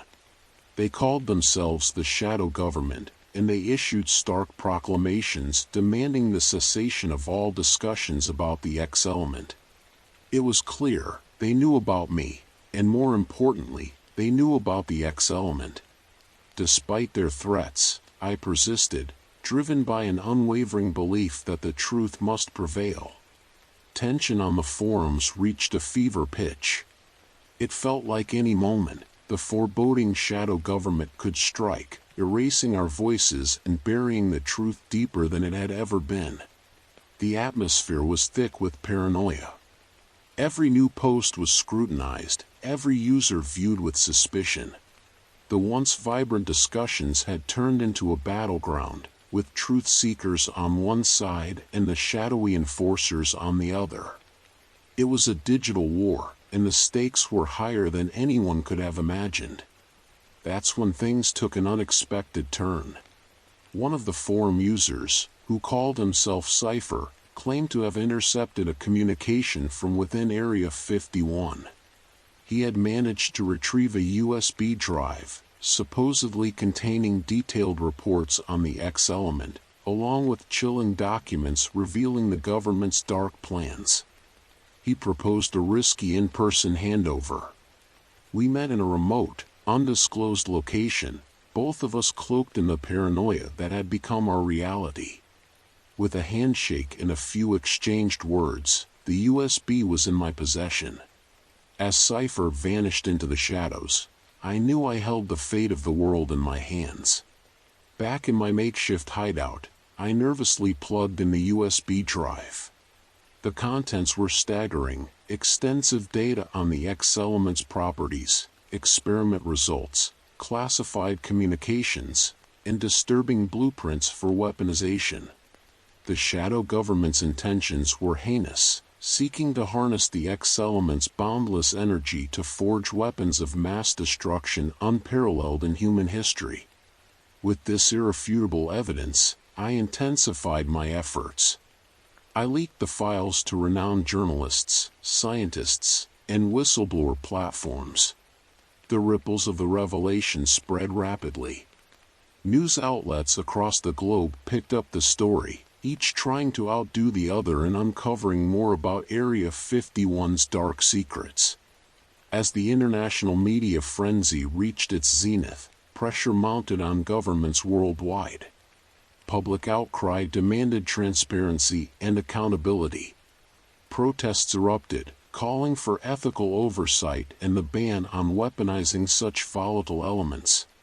The shadow government had lost the battle for secrecy.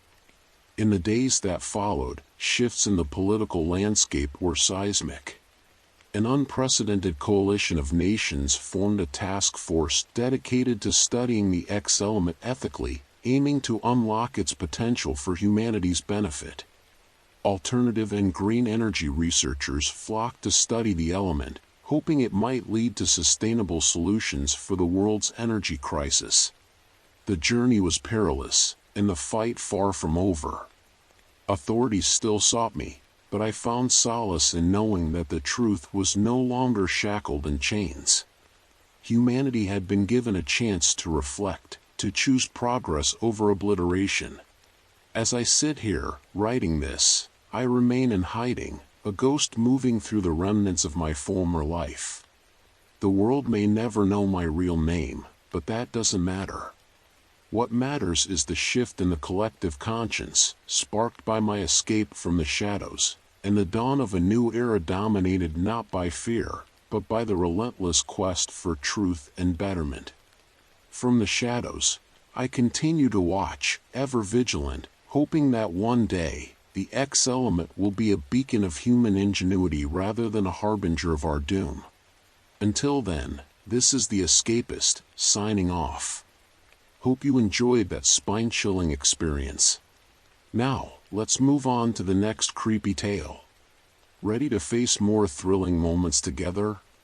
Let's dive into the next story right away. I never imagined that working at the last remaining Blockbuster would be anything more than a nostalgic trip down memory lane. I was a college student looking for a part-time job, and the idea of working at a video rental store seemed quaint and harmless. Little did I know, my time at that store would lead me into a world of inexplicable terror and a curse I could never escape. The Blockbuster was tucked away in a quiet corner of town, a relic from the past that somehow managed to stay afloat in the age of streaming services. Teenagers still wandered in, more out of curiosity than anything else, and a few loyal customers kept the lights on.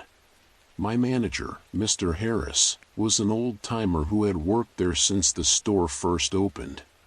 He was a kind man, but he had a set of peculiar rules that he insisted I follow. Never watch the movie called The House of Bones, he warned me on my first day. And whatever you do, don't touch the unmarked VHS tape in the back room. I chuckled, thinking it was some sort of initiation prank. But the look in his eyes told me he was dead serious. I shrugged it off and went about my duties, shelving DVDs and helping the occasional customer. The first few nights were uneventful. I got used to the hum of the fluorescent lights and the faint smell of popcorn that lingered in the air. But then, things started to get strange. It was a Tuesday night, and the store was empty. I was reorganizing the horror section when I felt a cold draft. I turned around, but no one was there. The air conditioning wasn't on, and the doors were closed. I shrugged it off as my imagination and went back to work. The draft came again, stronger this time, and I heard a faint whisper. It was so soft I couldn't make out the words, but it sent a shiver down my spine. I decided to take a break and went to the back room to grab a soda. That's when I saw it, the unmarked VHS tape. It was just sitting there on the shelf, covered in dust. Curiosity got the better of me, and I picked it up. The tape felt unusually cold, and for a moment, I thought I heard a faint heartbeat. I quickly put it back and grabbed my soda, trying to shake off the eerie feeling. Later that night, a group of teenagers came in. They were laughing and joking, clearly more interested in hanging out than renting a movie. One of them, a tall boy with dark hair, approached the counter. "Hey, do you have The House of Bones?" he asked, smirking. I froze. "We don't carry that movie," I replied, remembering Mr. Harris's warning. The boy's smirk faded, and he leaned in closer. "Are you sure? I heard it's here somewhere." I shook my head, and he eventually shrugged and rejoined his friends. But the encounter left me feeling uneasy. Why would anyone be looking for that specific movie? As the night went on, I couldn't shake the feeling that I was being watched. Every time I turned around, I thought I saw a shadow out of the corner of my eye. I told myself it was just my imagination, but the feeling of dread continued to grow. Around midnight, just before closing, a strange man walked in. He was tall and gaunt, with hollow eyes that seemed to pierce right through me. He didn't say a word, just wandered through the aisles, occasionally glancing in my direction. When he finally approached the counter, he placed a single DVD on it. My heart nearly stopped when I saw the title, The House of Bones. "I'm sorry, we don't have this movie," I stammered, pushing it back toward him. The man didn't react. He simply stared at me with those empty eyes, and then, Without a word, he turned and left the store, leaving the DVD behind. I wanted to throw it away, but something compelled me to keep it. I placed it in the back room next to the unmarked VHS tape, hoping Mr. Harris wouldn't notice. The next day, I told Mr. Harris about the strange man and the DVD. He looked more worried than I'd ever seen him. "You need to be careful," he said. "There are things in this world you don't understand." I nodded, but his words did little to ease my growing anxiety. Over the next few nights, the whispers grew louder, and the cold drafts became more frequent. I started seeing fleeting images in the store's security monitors, figures that would vanish as soon as I tried to focus on them. One night, I couldn't take it anymore. I decided to watch the unmarked VHS tape, hoping it would provide some answers. I waited until the store was empty, then slipped the tape into the VCR. The screen flickered to life, showing grainy footage of an old, decrepit house. The camera moved slowly through the rooms, each one more decayed and unsettling than the last. I felt a sense of dread building inside me, but I couldn't look away. Suddenly, the camera stopped in front of a door. It creaked open, revealing a room filled with bones. Human bones, piled high like some macabre sculpture. In the center of the room stood the strange man from the store, his hollow eyes staring directly into the camera. "You shouldn't have watched this," he whispered, his voice echoing in the empty store. The screen went black, and I felt a cold hand on my shoulder. I turned around, but no one was there. My heart was pounding, and I could barely breathe. I knew I had to get out of there. I ran to the front of the store, but the doors wouldn't budge. It was as if they were locked from the outside. Panic set in, and I started banging on the glass, hoping someone would hear me. That's when I saw the teenagers from the other night, standing outside, watching me with blank expressions. They didn't move, didn't say a word. They just stared. I backed away from the doors, my mind racing. I had to find another way out. I ran to the back room, but the strange man was there, blocking my path. His eyes seemed to glow in the dim light, and I felt a wave of terror wash over me. "You can't escape," he said, his voice cold and hollow. "The curse is upon you now."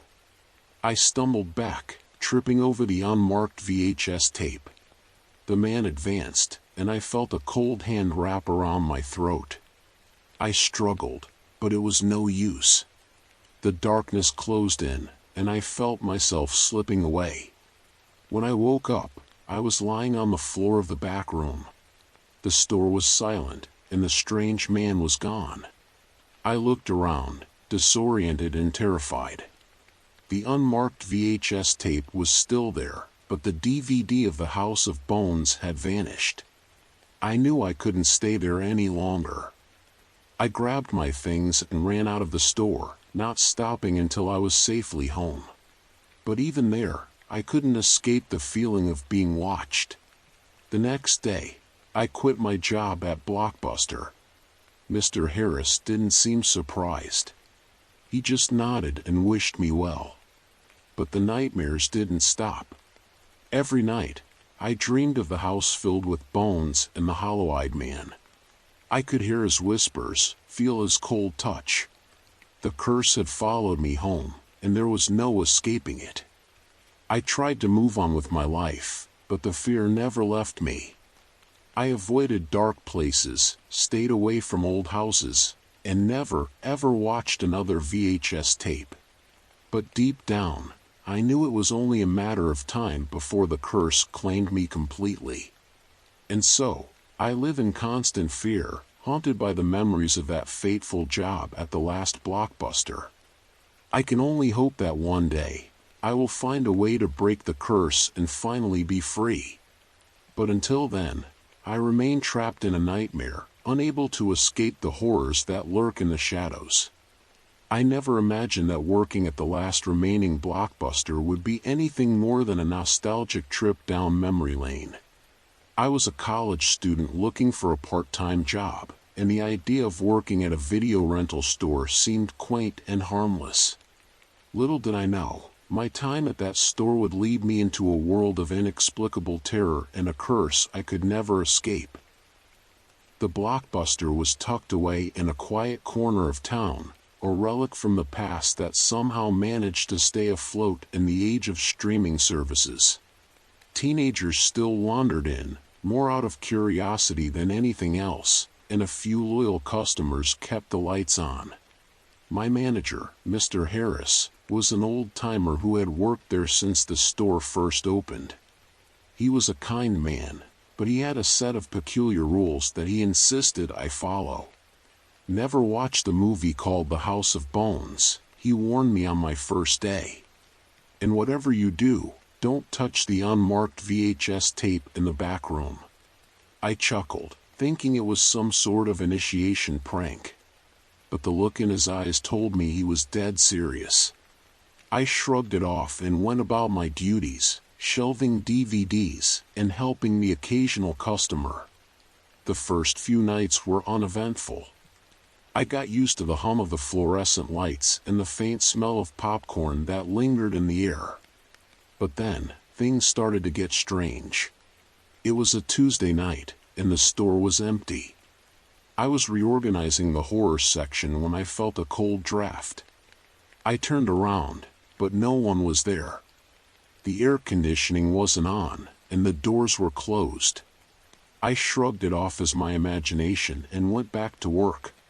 The draft came again, stronger this time, and I heard a faint whisper. It was so soft I couldn't make out the words, but it sent a shiver down my spine.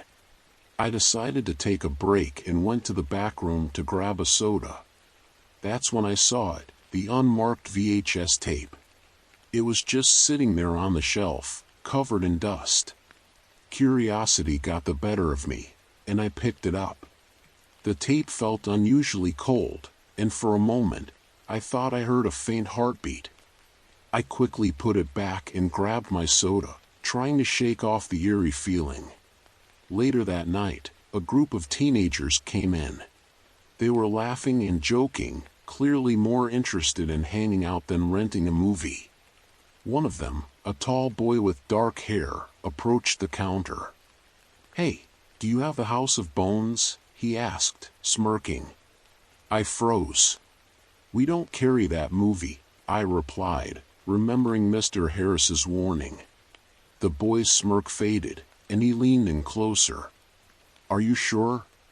I heard it's here somewhere."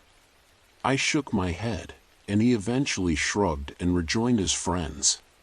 But the encounter left me feeling uneasy. Why would anyone be looking for that specific movie? As the night went on, I couldn't shake the feeling that I was being watched. Every time I turned around, I thought I saw a shadow out of the corner of my eye. I told myself it was just my imagination, but the feeling of dread continued to grow. Around midnight, just before closing, a strange man walked in. He was tall and gaunt, with hollow eyes that seemed to pierce right through me. He didn't say a word, just wandered through the aisles, occasionally glancing in my direction. When he finally approached the counter, he placed a single DVD on it. My heart nearly stopped when I saw the title, The House of Bones. "I'm sorry, we don't have this movie," I stammered, pushing it back toward him. The man didn't react. He simply stared at me with those empty eyes, and then, without a word, he turned and left the store, leaving the DVD behind. I wanted to throw it away, but something compelled me to keep it. I placed it in the back room next to the unmarked VHS tape, hoping Mr. Harris wouldn't notice. The next day, I told Mr. Harris about the strange man and the DVD. He looked more worried than I'd ever seen him. "You need to be careful," he said. "There are things in this world you don't understand." I nodded, but his words did little to ease my growing anxiety. Over the next few nights, the whispers grew louder, and the cold drafts became more frequent. I started seeing fleeting images in the store's security monitors, figures that would vanish as soon as I tried to focus on them. One night, I couldn't take it anymore. I decided to watch the unmarked VHS tape, hoping it would provide some answers. I waited until the store was empty, then slipped the tape into the VCR. The screen flickered to life, showing grainy footage of an old, decrepit house. The camera moved slowly through the rooms, each one more decayed and unsettling than the last. I felt a sense of dread building inside me, but I couldn't look away. Suddenly, the camera stopped in front of a door. It creaked open, revealing a room filled with bones. Human bones, piled high like some macabre sculpture. In the center of the room stood the strange man from the store, his hollow eyes staring directly into the camera. "You shouldn't have watched this," he whispered, his voice echoing in the empty store. The screen went black, and I felt a cold hand on my shoulder. I turned around, but no one was there. My heart was pounding, and I could barely breathe. I knew I had to get out of there. I ran to the front of the store, but the doors wouldn't budge. It was as if they were locked from the outside. Panic set in, and I started banging on the glass, hoping someone would hear me. That's when I saw the teenagers from the other night, standing outside, watching me with blank expressions. They didn't move, didn't say a word. They just stared. I backed away from the doors, my mind racing. I had to find another way out. I ran to the back room, but the strange man was there, blocking my path. His eyes seemed to glow in the dim light, and I felt a wave of terror wash over me. "You can't escape," he said, his voice cold and hollow. "The curse is upon you now." I stumbled back, tripping over the unmarked VHS tape. The man advanced, and I felt a cold hand wrap around my throat. I struggled, but it was no use. The darkness closed in, and I felt myself slipping away. When I woke up, I was lying on the floor of the back room. The store was silent, and the strange man was gone. I looked around, disoriented and terrified. The unmarked VHS tape was still there, but the DVD of the House of Bones had vanished. I knew I couldn't stay there any longer. I grabbed my things and ran out of the store, not stopping until I was safely home. But even there, I couldn't escape the feeling of being watched. The next day, I quit my job at Blockbuster. Mr. Harris didn't seem surprised. He just nodded and wished me well. But the nightmares didn't stop. Every night, I dreamed of the house filled with bones and the hollow-eyed man. I could hear his whispers, feel his cold touch. The curse had followed me home, and there was no escaping it. I tried to move on with my life, but the fear never left me. I avoided dark places, stayed away from old houses, and never, ever watched another VHS tape. But deep down, I knew it was only a matter of time before the curse claimed me completely. And so, I live in constant fear, haunted by the memories of that fateful job at the last Blockbuster. I can only hope that one day, I will find a way to break the curse and finally be free. But until then, I remain trapped in a nightmare, unable to escape the horrors that lurk in the shadows. Hope you enjoyed that spine-chilling experience. Now, let's move on to the next creepy tale. Ready to face more thrilling moments together? Let's dive into the next story right away. I have always been drawn to the tranquility and beauty of nature. The deep forests, the towering mountains, and the gentle streams have always offered a sense of escape from the hustle and bustle of city life. The Appalachian Mountains in Georgia, with their endless stretches of wilderness, are among the most enchanting places I've visited. But behind that natural splendor lies a different, more sinister layer of reality, one that I experienced firsthand and that continues to haunt my nights. It all started when a few friends and I decided to go on a camping trip in the Chattahoochee National Forest, an expansive part of the Appalachian Range. Our plan was simple: escape our stressful lives for a weekend, bask in the beauty of nature, and perhaps enjoy some hiking and fishing. Little did we know, our trip would bring us much more than we ever bargained for. We arrived at the forest on a crisp autumn afternoon. The leaves had turned into magnificent hues of red, orange, and yellow, creating a picturesque landscape. We set up our tents in a small clearing not too far from a bubbling creek, the kind of peaceful spot campers dream of. As the sun began to set, we built a fire, roasted marshmallows, and shared ghost stories. We laughed at the absurdity of our fears, finding comfort in each other's company. However, as the night deepened, the forest's demeanor began to change. The joyful crackling of our fire seemed to be swallowed by the encroaching darkness, and a heavy, oppressive feeling settled over our campsite. It was around midnight when we first noticed it, a soft, eerie light flickering through the trees, casting long, dancing shadows around us.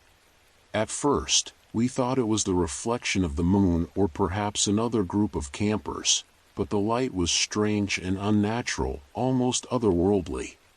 It seemed to move with intent, drifting closer and closer to our campsite, yet always staying just out of reach. We tried to dismiss it, convincing ourselves it was nothing but a trick of the light. But then came the laughter. Soft, haunting giggles that seemed to emanate from the darkness around us. It wasn't the joyous laughter of people having fun, but something colder, more sinister. It echoed through the trees, surrounding us, making the hairs on the back of my neck stand on end. Despite the fire's warmth, a cold sweat broke out on my skin. We huddled closer together, each of us scanning the forest with terrified eyes, desperately trying to locate the source of the laughter. But there was nothing visible, nothing we could confront or reason with. The giggling continued for what felt like an eternity before gradually fading away, leaving us in terrified silence. None of us managed to sleep that night. We sat by the dwindling fire, clutching our flashlights, waiting for dawn. As soon as the first light of day pierced through the trees, we packed up our camp and left, a mutual, unspoken decision. The forest's daytime serenity was not enough to erase the terror of the night. Our experience in Chattahoochee National Forest became a tale we rarely discussed, a shared nightmare we avoided bringing up. But the memory lingered, a constant reminder of the mysteries lurking in the woods. That trip taught me that some parts of the wilderness are best left unexplored. Years later, I found myself in Tennessee, seeking solitude and a simpler life. I rented an old cabin in a remote part of the state, nestled between the undulating hills and dense forests of the Appalachian Mountains. The cabin was quaint and charming, a perfect retreat from the noise of the modern world. Little did I know, the solace I sought would soon be shattered. The first few weeks in the cabin were blissful. I spent my days hiking the winding trails, fishing in the clear streams, and enjoying the peace and quiet that city life never afforded. But as I grew more attuned to the rhythm of the forest, I started noticing oddities. At night, as I lay in bed, I would hear footsteps crunching on the gravel outside, slow and deliberate. The first time I heard it, I assumed it was a deer or some other nocturnal creature. But the footsteps were too heavy, too precise. One night, while I was reading by the fireplace, I heard my name being called. At first, it came as a soft whisper, barely louder than the wind rustling through the trees. I dismissed it as my imagination. But the whispers grew more frequent, insistent, always just outside my window, or echoing down the hallway when I was trying to sleep. They were never clear, always fading in and out as if carried by the wind. And they always said the same thing, "Come out." My dreams became plagued by these same whispers, beckoning me into the forest. In these dreams, I walked through the moonlit woods, following a path that seemed to be made of glowing light. The deeper I went, the louder the whispers became, until they were a cacophony of voices calling my name. Each time, I would wake up in a cold sweat just before reaching a clearing where shadowy figures waited. One particularly stormy night, I was jolted awake by a loud bang on my front door. The wind howled outside, and rain pounded against the cabin, but amid the storm, I could hear the familiar whispers. Bracing myself, I grabbed a flashlight and cautiously opened the door. There was nothing but the storm raging outside, yet the whispers seemed to swirl around me, carried by the wind and rain. I shut the door quickly, my heart pounding. The next morning, I found strange footprints around the cabin, larger than any animal I had seen in the area. They seemed to start and stop abruptly, as if whoever, or whatever, had made them could vanish into thin air. The realization that I was being watched, hunted even, filled me with a deep, primal fear. Desperate for answers, I confided in a local shopkeeper, an elderly man who had lived in the area his entire life. When I mentioned the whispers and the footsteps, his face grew pale. He told me about the legends of the Appalachian Mountains, stories of spirits and ancient entities that roamed the forests, seeking to lure the unwary to their doom. He warned me to be cautious and advised me to leave if the occurrences did not stop. Despite his advice, I returned to the cabin, determined to face whatever was happening. That night, the whispers were louder than ever, swirling around the cabin, calling my name incessantly. Fear and frustration boiled over, and I stormed outside, screaming into the night, demanding to know what they wanted. The forest fell eerily silent, and for a moment, I thought I had driven them away. But then, out of the corner of my eye, I saw a figure standing at the edge of the trees. It was tall and shadowy, with glowing eyes that pierced through the darkness. It said nothing, just stood there, watching me. Terror gripped me like a vice, and I stumbled back into the cabin, locking the door behind me. I didn't sleep that night, or the nights that followed. The figure continued to appear, sometimes alone, sometimes with others, standing in the shadows at the edge of the forest. The whispers became a constant, ever-present noise, eroding my sanity. My dreams were filled with their relentless calls, dragging me towards that clearing in the forest. Unable to bear it any longer, I decided to leave the cabin. The once charming retreat had become a prison, its tranquility tainted by the supernatural terror that stalked me. As I drove away, I felt a heavy weight lift from my shoulders, but the whispers and the figure's glowing eyes remained etched in my mind, a haunting reminder of the unknown lurking in the wilderness. Each story, whether in Georgia's Chattahoochee National Forest or the remote cabin in Tennessee, revealed a shared truth: the natural world holds mysteries and terrors beyond our understanding. The Appalachian Mountains, with their ancient trees and hidden paths, are not just a refuge for those seeking peace but also a realm of unseen forces that can turn serenity into a nightmare. The whispers in the darkness and the figures in the shadows have forever marked my soul, a persistent reminder of the unknown that lies just beyond the veil of nature. The experience in the Chattahoochee National Forest was one that I thought I could leave behind, but it was not so simple. The memory of that eerie light and the sinister laughter stayed with me. I would often wake up in the middle of the night, the sound of those haunting giggles echoing in my mind. My friends and I had made an unspoken pact never to talk about that night, but it was clear that it had affected all of us deeply. We avoided camping trips and even day hikes in dense forests, the fear of encountering something similar too great to ignore.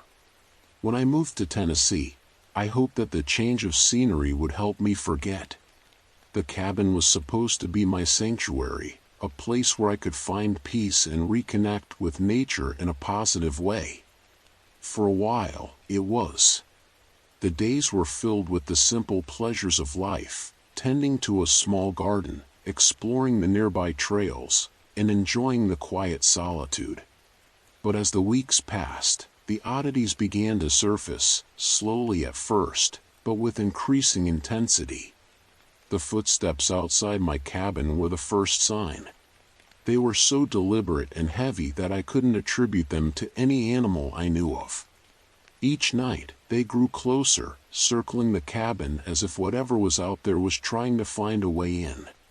The whispers started soon after, always calling my name, always just out of sight. They seemed to come from the very walls of the cabin, echoing down the hallway and seeping into my dreams. In my dreams, I was always drawn to the forest, following a path that glowed with an ethereal light. The whispers were louder there, more insistent, and I could feel the presence of those shadowy figures waiting for me. Each time, I would wake up just before reaching them, my heart pounding and my body drenched in sweat. The fear was so real, so palpable, that it began to affect my waking life.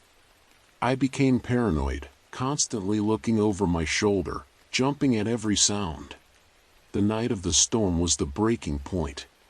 The loud bang on the door jolted me awake, and the whispers were louder than ever, swirling around me like a malevolent wind. When I opened the door, the storm outside seemed to amplify the whispers, making them almost deafening. The footprints I found the next morning were the final straw. They were unlike anything I had ever seen, and the realization that I was being watched, that something was hunting me, was too much to bear. The shopkeeper's warning about the legends of the Appalachian Mountains only confirmed my worst fears. The spirits and ancient entities he spoke of were not just stories, they were real, and they were targeting me. Despite his advice to leave, I felt a strange compulsion to stay, to face whatever was happening. But that night, when the whispers reached a fever pitch and I saw the figure with glowing eyes, I knew I couldn't stay any longer. The decision to leave the cabin was not an easy one. It had been my dream to live a simple, peaceful life in the mountains, but that dream had turned into a nightmare. As I drove away, I felt a sense of relief, but also a deep sadness. The whispers and the figure's eyes were a constant reminder of the unknown, of the mysteries and terrors that lurk just beyond the veil of nature. The Appalachian Mountains, with their ancient trees and hidden paths, had shown me a side of the natural world that I would never forget. The experience had forever marked my soul, a persistent reminder of the unknown that lies just beyond our understanding. It all began one fateful evening when I received an unexpected message from an acquaintance named Matt. He was notorious in our circles for his wild conspiracy theories, often diving deep into the uncharted territories of the internet that most people dared not explore. Intrigued by his reputation and the mystery that surrounded him, I opened his message, which unfolded into a request that would ultimately shake the very foundation of my understanding of safety, justice, and the lengths to which people would go to protect their secrets. "Ryan," he wrote, "I need your help. There's a farmer named George who's at odds with a corporation. They're trying to take his land under dubious circumstances. I want you to look into it." I hesitated for a moment, feeling the weight of his request settle heavily on my shoulders. I'd heard whispers of the deep web, the dark side of the internet where anonymity ruled and dangerous dealings thrived in the shadows. It was a realm where the law often felt irrelevant, and the consequences of curiosity could be dire. Yet, despite my apprehension, Matt's plea sparked a curiosity within me that was hard to resist. I had always considered myself a seeker of truth, a hidden gem of journalism buried beneath layers of mundane stories and trivial news. This felt like an opportunity to uncover something significant. The very next day, I found myself driving to George's farm, my mind racing with questions about what I might uncover. It was an expansive property, dotted with crops that seemed to stand like sentinels against the horizon, guarding secrets that had yet to be revealed. As I introduced myself to George, I could see the weight of the world resting heavily on his shoulders. We sat on his dilapidated porch, and he recounted his struggles in a voice trembling with a mix of anger and fear. "They want me off my land because of something buried beneath it," he said, his eyes darting nervously as if he were afraid of being overheard. What could possibly be beneath this land? My instincts tingled with unease. I offered to help him, and with that simple promise, my journey into the shadows began. I delved into records, trying to uncover the corporation's motives, examining land deeds, financial reports, and any public records I could find. The more I searched, the more layers of the story began to unravel, revealing a complex tapestry woven with deceit and greed. Late one night, while scouring the depths of online forums and encrypted chat rooms, I stumbled upon a thread discussing missing children's cases that were linked to drug trafficking. As I scrolled through the posts, a chilling realization hit me. The very same corporation attempting to seize George's land was mentioned in these dark discussions. It felt like a thread pulling me deeper into a quagmire I neither wanted nor could escape. The implications were staggering, and I knew I had stumbled upon something much larger than I had initially anticipated. Days turned into weeks as I meticulously pieced together evidence, all of which pointed to something far more sinister than I had ever imagined. I managed to obtain documents that suggested a network involved in the illicit drug trade, with connections to powerful individuals who were likely untouchable by the law. It was a web of treachery that included politicians, local law enforcement, and corporate executives, all playing their part in this ruthless game. The realization that I was up against such formidable forces sent shivers down my spine. Through it all, my conversations with Matt grew increasingly paranoid, laden with conspiracy theories that seemed far-fetched yet eerily plausible. "They're watching you, Ryan," he warned one evening over a secure call, his voice low and urgent. "You're getting too close." His words echoed in my mind, weaving a tapestry of fear that began to suffocate my reality. I couldn't shake the feeling that I was being monitored, that every move I made was being scrutinized by unseen eyes. Determined to see justice for George, I meticulously planned to confront officials with my collected evidence. But it wasn't long before the shadows that I thought were merely specters of my imagination grew tangible. Strange cars started appearing outside my apartment, following me from the farm to the city. My heart raced every time I left my home, a constant reminder that I had ventured too deep into a world that didn't take kindly to intruders. The sense of dread hung over me like a dark cloud, threatening to engulf me at any moment. One night, after a particularly intense meeting with George, where we had discussed further steps to protect his land, I returned home exhausted but resolute. As I entered my apartment, a chill swept through me. The door was ajar. My breath caught in my throat, and panic surged within me. Cautiously, I pushed it open and stepped inside, my heart pounding loudly in my chest. My place had been ransacked. Papers were strewn everywhere, and in an instant, the hard drive containing all my findings flashed through my mind, a fragile vessel of hope now compromised and possibly lost forever. With desperation clawing at my insides, I gathered what I could, knowing that keeping this information secret was no longer safe. The very people I was investigating were onto me, and I could feel their intent pressing down on me like a vice, suffocating my resolve. I had to act quickly and decisively. With Matt's guidance, I organized the evidence into a secure file, making sure to encrypt everything to protect it from prying eyes. I couldn't trust anyone else. My instincts told me they were all part of this insidious operation, and I had to rely solely on myself. The following day, I decided it was time to go to the police. I had to confront the danger head-on, despite the terrifying weight it carried. The police station loomed before me like a fortress, its imposing structure a symbol of authority and order. I took a deep breath, steeling my resolve before stepping inside. As I explained my findings to an officer, I watched their reaction closely, searching for any signs of disbelief or skepticism. But they listened, their expressions shifting from mere amusement to concern as I laid out the evidence before them. I left the station, my heart pounding in my chest. I had done my part. Escape was the next urge that tugged at me, but the more I retreated, the more I felt the oppressive darkness closing in.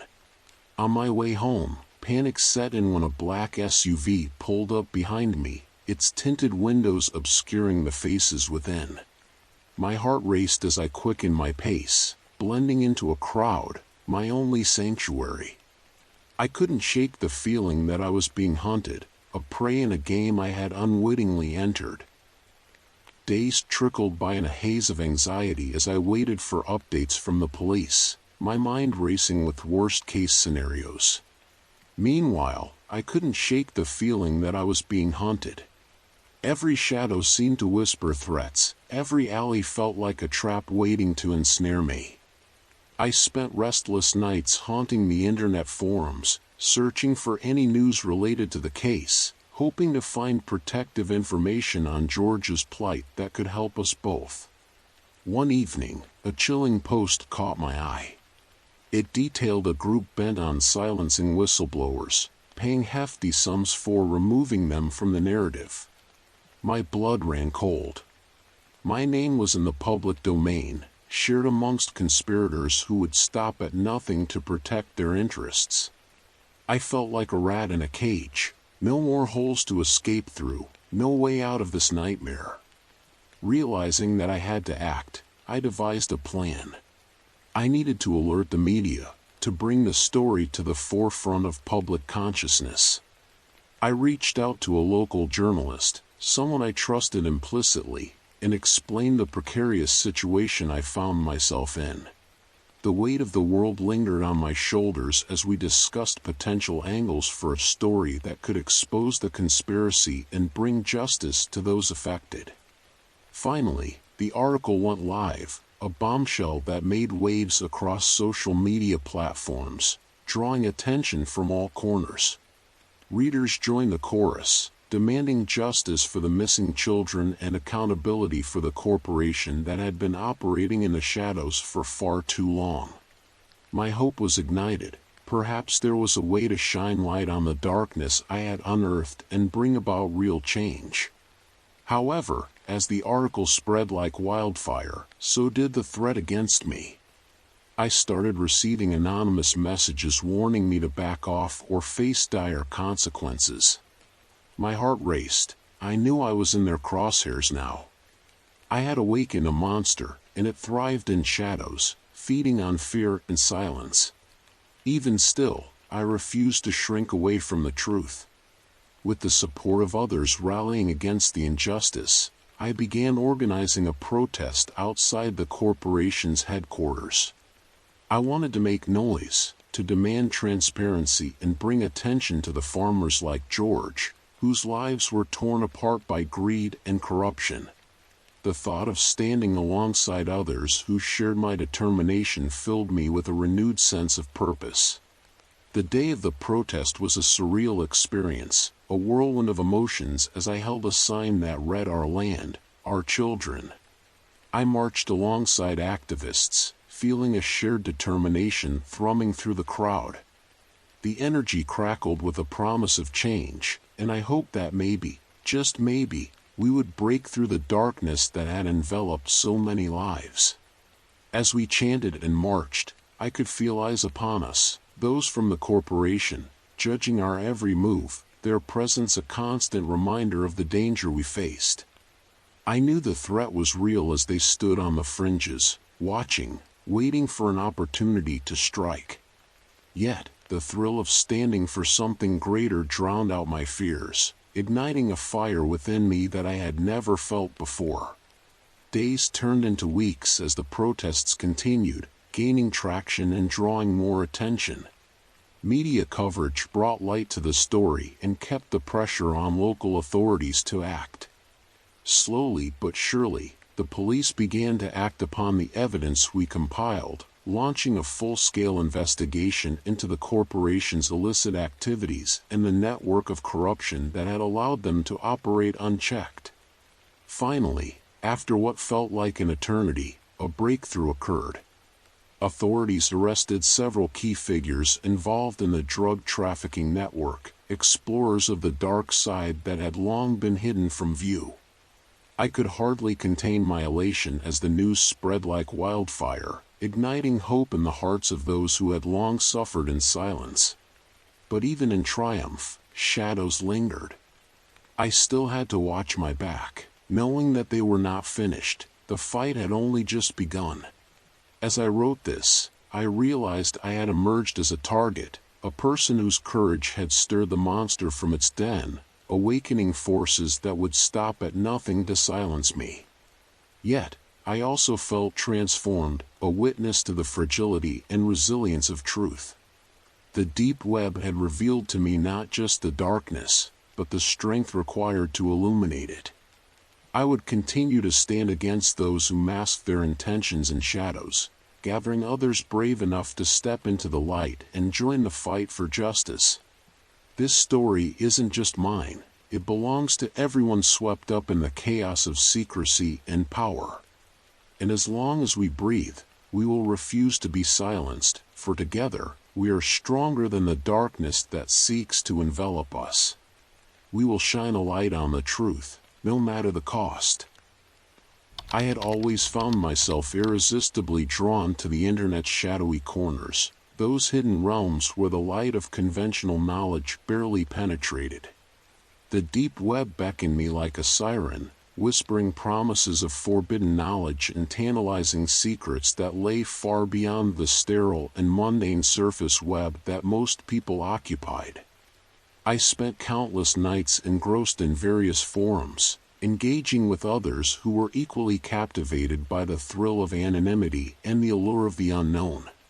Little did I know that my insatiable curiosity would ultimately lead me down a treacherous path filled with horrors that would far exceed my comprehension. It all began one fateful night, a night that would forever alter the course of my life when I stumbled across a link in a dimly lit chat room. The link appeared as just a string of random characters, but something deep within me screamed to click on it.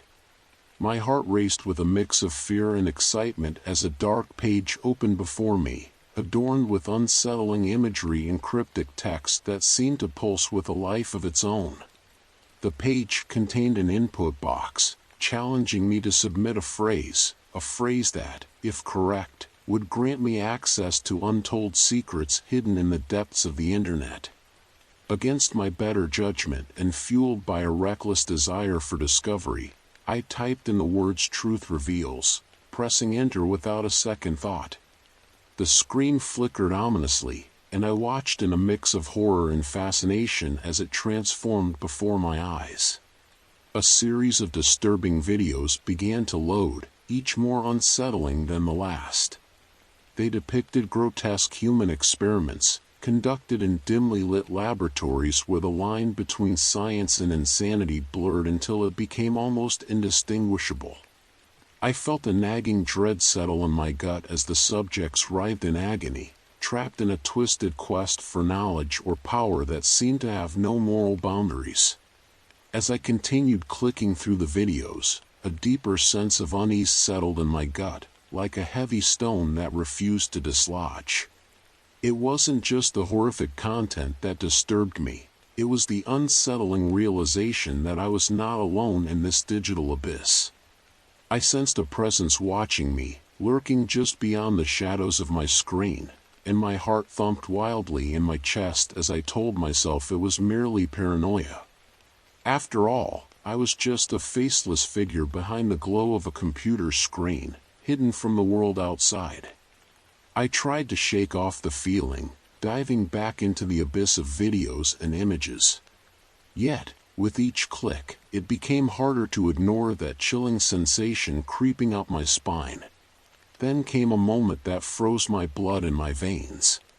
One video, more polished than the others, featured a symbol that sent shivers down my spine.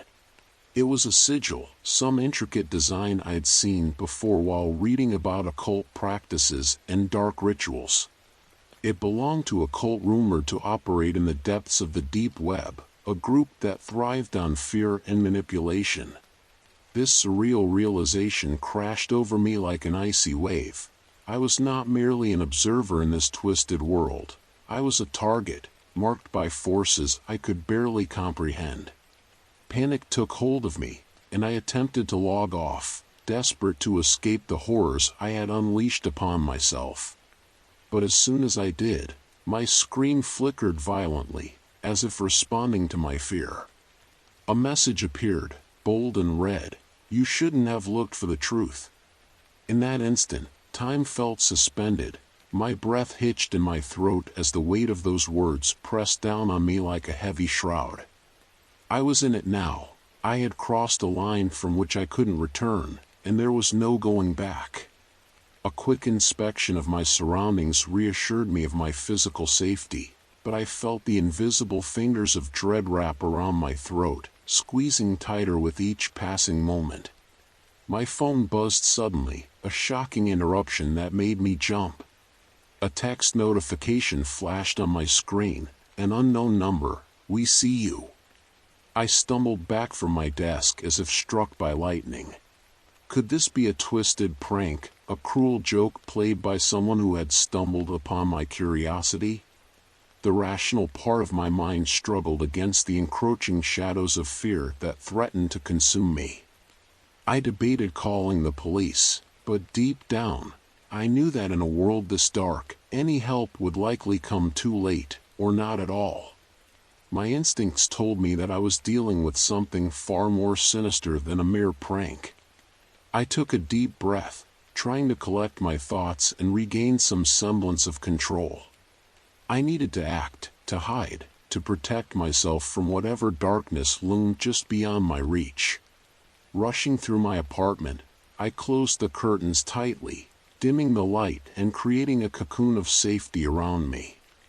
I was burning with anxiety, my mind racing through the recent events that had spiraled out of control. How could I have been so naive? I had opened a door to a realm that thrived on fear and suffering, and now, it seemed as if that very door had been flung wide open, inviting chaos into my life. Hours passed in a haze, the weight of dread pressing down on me like a suffocating blanket as I fought against the silence that enveloped my home.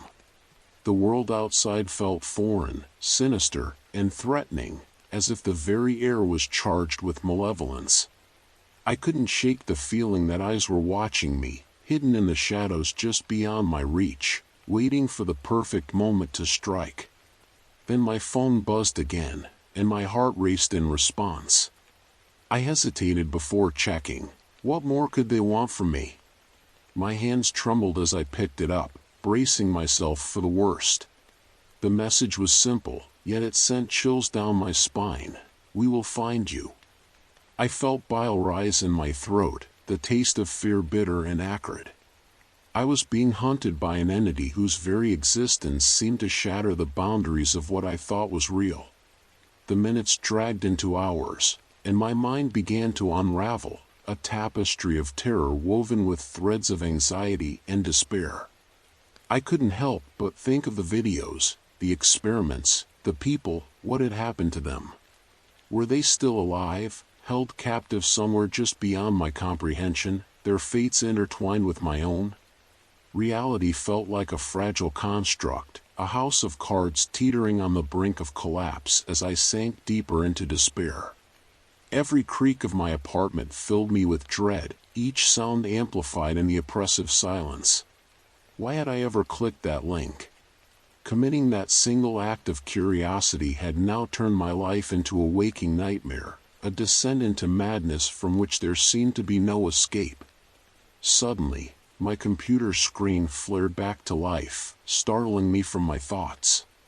I hadn't touched it, and I knew I had shut it down, yet there it was, an ominous glow that illuminated my darkened room, casting eerie shadows on the walls. My heart raced as I leaned closer, my breath catching in my throat. A new video began playing, a live feed from an unknown location that sent a jolt of terror through me. The grainy footage showed several individuals, their faces obscured by heavy masks, gathered in a lonely, darkened chamber. I felt entranced, unable to look away even as I sensed the weight of impending doom pressing down on me like a vice. One of the masked figures raised their hand, signaling to someone, off-screen. My breath hitched as a figure stepped into the frame. It was a woman, her expression blank and unreadable, yet the deep hollows under her eyes hinted at unspeakable suffering. She wore a hospital gown, and my heart dropped as I recognized her from one of the earlier videos. She had been a subject in the horrific experiments that had plagued my mind. My pulse quickened as I realized the gravity of the situation. I was witnessing something far darker than I had ever imagined. The figures surrounding her began to chant in a language I couldn't comprehend, their voices rising and falling like a sinister melody. A chill ran down my spine as I realized that I was witnessing a ritual of sorts, one that invoked power and darkness, tapping into realms best left unexplored. My mind screamed for me to turn away, to sever the connection, but I was immobilized, trapped in the horror playing before me, unable to escape the inevitable. Then, everything shifted in an instant. The feed glitched, and I saw their eyes, cold, empty, and knowing. They were aware of me, and in the depths of my terror, I realized I was not just a passive viewer, I was part of their twisted agenda. They had sought me out, drawn me in, and now they were preparing to claim me as one of their own. Adrenaline surged through my veins like fire, igniting a primal instinct to survive. I leaped from my chair and grabbed my phone, scrambling to find a way out of this digital prison that had ensnared me. I needed to escape, to break free from the chains of fear that bound me. With shaking hands, I closed my laptop and grabbed my coat, heading for the door with a sense of urgency that propelled me forward. I had to get out and disappear, to vanish into the night like a whisper in the wind. As I reached for the doorknob, a deafening noise erupted from my phone, the ringer blaring like a siren, drowning out my thoughts and fears. I hesitated to answer, dread pooling in my stomach like a heavy stone, but something compelled me to. Seeing an unknown number flash on the screen again, I swallowed hard, preparing for the worst, knowing that my life hung in the balance. "Is this you?" a voice crackled through the line, low and sinister. It sent a jolt through me, freezing me in place, paralyzing my thoughts with fear. "Who is this?" I stammered, my voice shaking like a fragile leaf in a storm. "You have something we want, and if you don't want to see what happens to the girl on the screen, you better cooperate," the voice hissed, dripping with malice.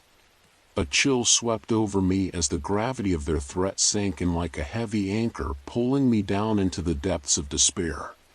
Before I could respond, the call disconnected, leaving only a low, mocking laugh echoing in my ears, a haunting reminder of my helplessness. I was paralyzed, caught in a web of terror woven by unseen hands, feeling the weight of despair pressing down on me, dark and oppressive, suffocating my spirit. I had uncovered something beyond my understanding, tangled in a conspiracy that wove itself into the very fabric of reality. Government secrets, lost knowledge, and a clandestine cult seeking to harness unfathomable powers were closing in on me, their tendrils reaching out from the shadows. I had become the unwitting participant in a game far older and darker than I could have ever imagined, a pawn in a twisted chess match where the stakes were my very existence.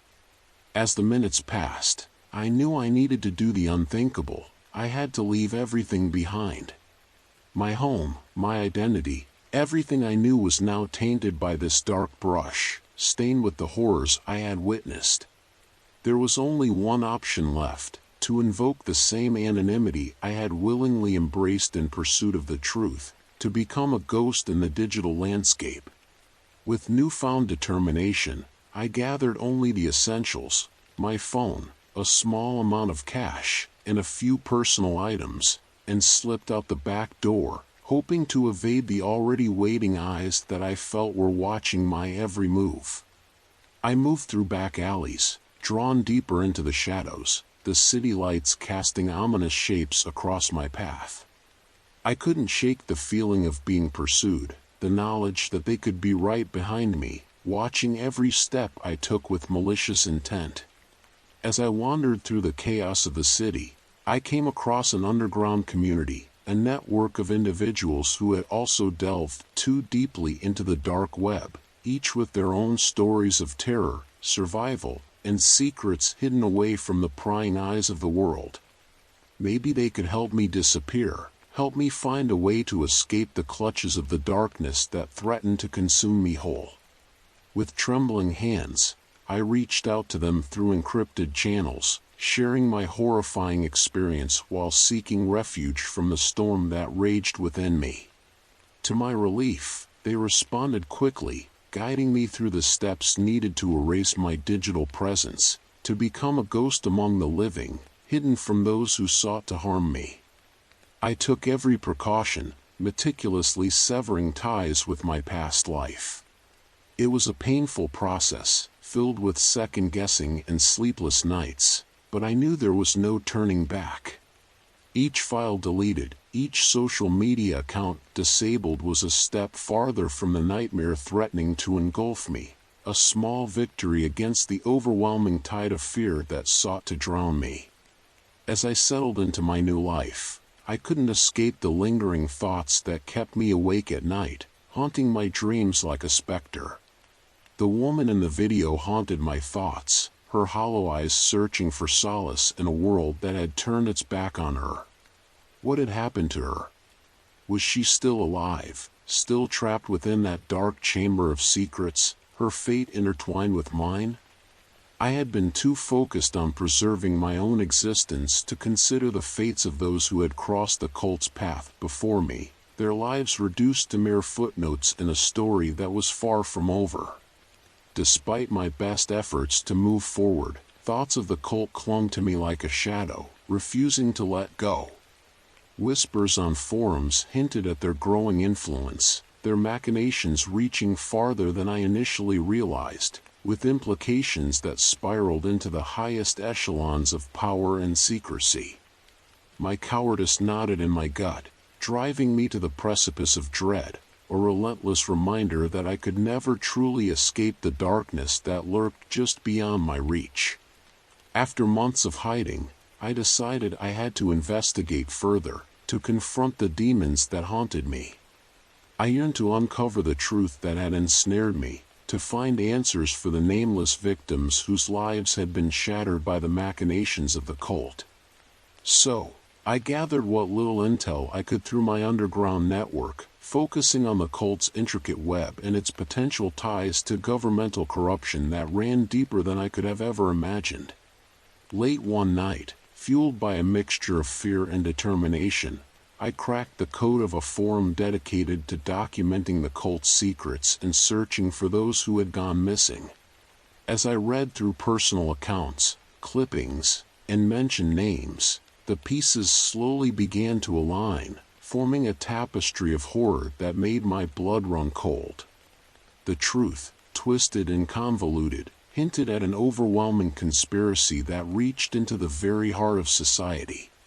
With renewed determination, I delved deeper, piecing together stories and breadcrumbs that led me to an abandoned building on the outskirts of the city. This was rumored to be one of the cult's meeting sites, where they conducted rituals cloaked in secrecy and darkness.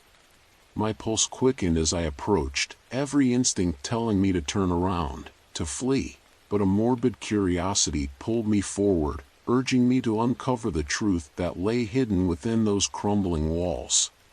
Inside the dilapidated structure, shadows danced across the walls as the faint moonlight filtered through cracked windows, casting eerie shapes that seemed to mock my presence. Each creaking floorboard sounded as loud as thunder in the silence, heightening my senses and threatening to alert anyone within of my presence. I had come too far to turn back now. I needed answers, closure, something to drive away the gnawing fear that clawed at my mind like a hungry beast. As I ventured deeper into the building, I stumbled upon a makeshift altar surrounded by strange symbols painted on the walls, remnants of a dark past that clung to the air like a foul stench. It was here that they held their rituals. The remnants of their female sacrifices still stained the ground, a grotesque testament to their horrifying practices. My heart raced at the unsettling sight, and I felt a wave of nausea wash over me as I realized the true extent of the darkness that had taken root in this place. Suddenly, I heard voices coming from the adjacent room, low and conspiratorial. I pressed myself against the wall, the peeling paint scratching against my skin, straining to catch snippets of conversation. They spoke of something greater, a prophecy that foretold their ascendance, the sacrifice of a chosen few to unlock hidden powers that had long been buried by time. My heart raced as I realized the stakes of what I was witnessing. I had stumbled into a den of monsters. With each passing second, I felt the darkness close in, threatening to engulf me in the very shadows I sought to unearth. It was a relentless reminder that knowledge came with a cost, and some truths were better left buried in the depths of oblivion. I knew then that I was treading on dangerous ground, and the weight of my discovery pressed down on me like a heavy burden. That night would forever change me, marking a turning point in my life. I left the cult's dark gathering behind, feeling the weight of 1,000 secrets pressing upon my heart, threatening to crush me under their enormity. In those twisted depths, I had discovered the truth, but I also uncovered a haunting reality. Sometimes, when you seek the truth, it seeks you back, pulling you into its dark embrace. The abyss that I had peered into was more than a frightening tale. It was a warning, an omen of the terror that lurked just out of sight. I was forever entwined in a web of shadows, and I knew that their gaze would forever linger, a constant reminder of the darkness that lay just beyond my reach. As I fled into the night, the chaos of my thoughts swirling around me like a tempest, I carried with me the consequences of my choices. The deep web had entangled me in a conspiracy that went beyond any single individual. It reached into the very marrow of society, infecting everything it touched with its malevolence. I could never escape the fear that pulsed in my veins, a constant reminder that somewhere, someone was still watching, waiting, cloaked in darkness. And though I had evaded them for now, I knew I would never really be free. Alright, that's the end of today's story. Thank you for joining me on this thrilling journey through the shadows of life and death. If you enjoyed this story, don't forget to like, subscribe, and click the little bell to get more spine-chilling tales from Whisper of Horror. Remember, every soul has a story, and here, we give them a voice. See you next time. Stay curious, stay cautious, and keep whispering horror.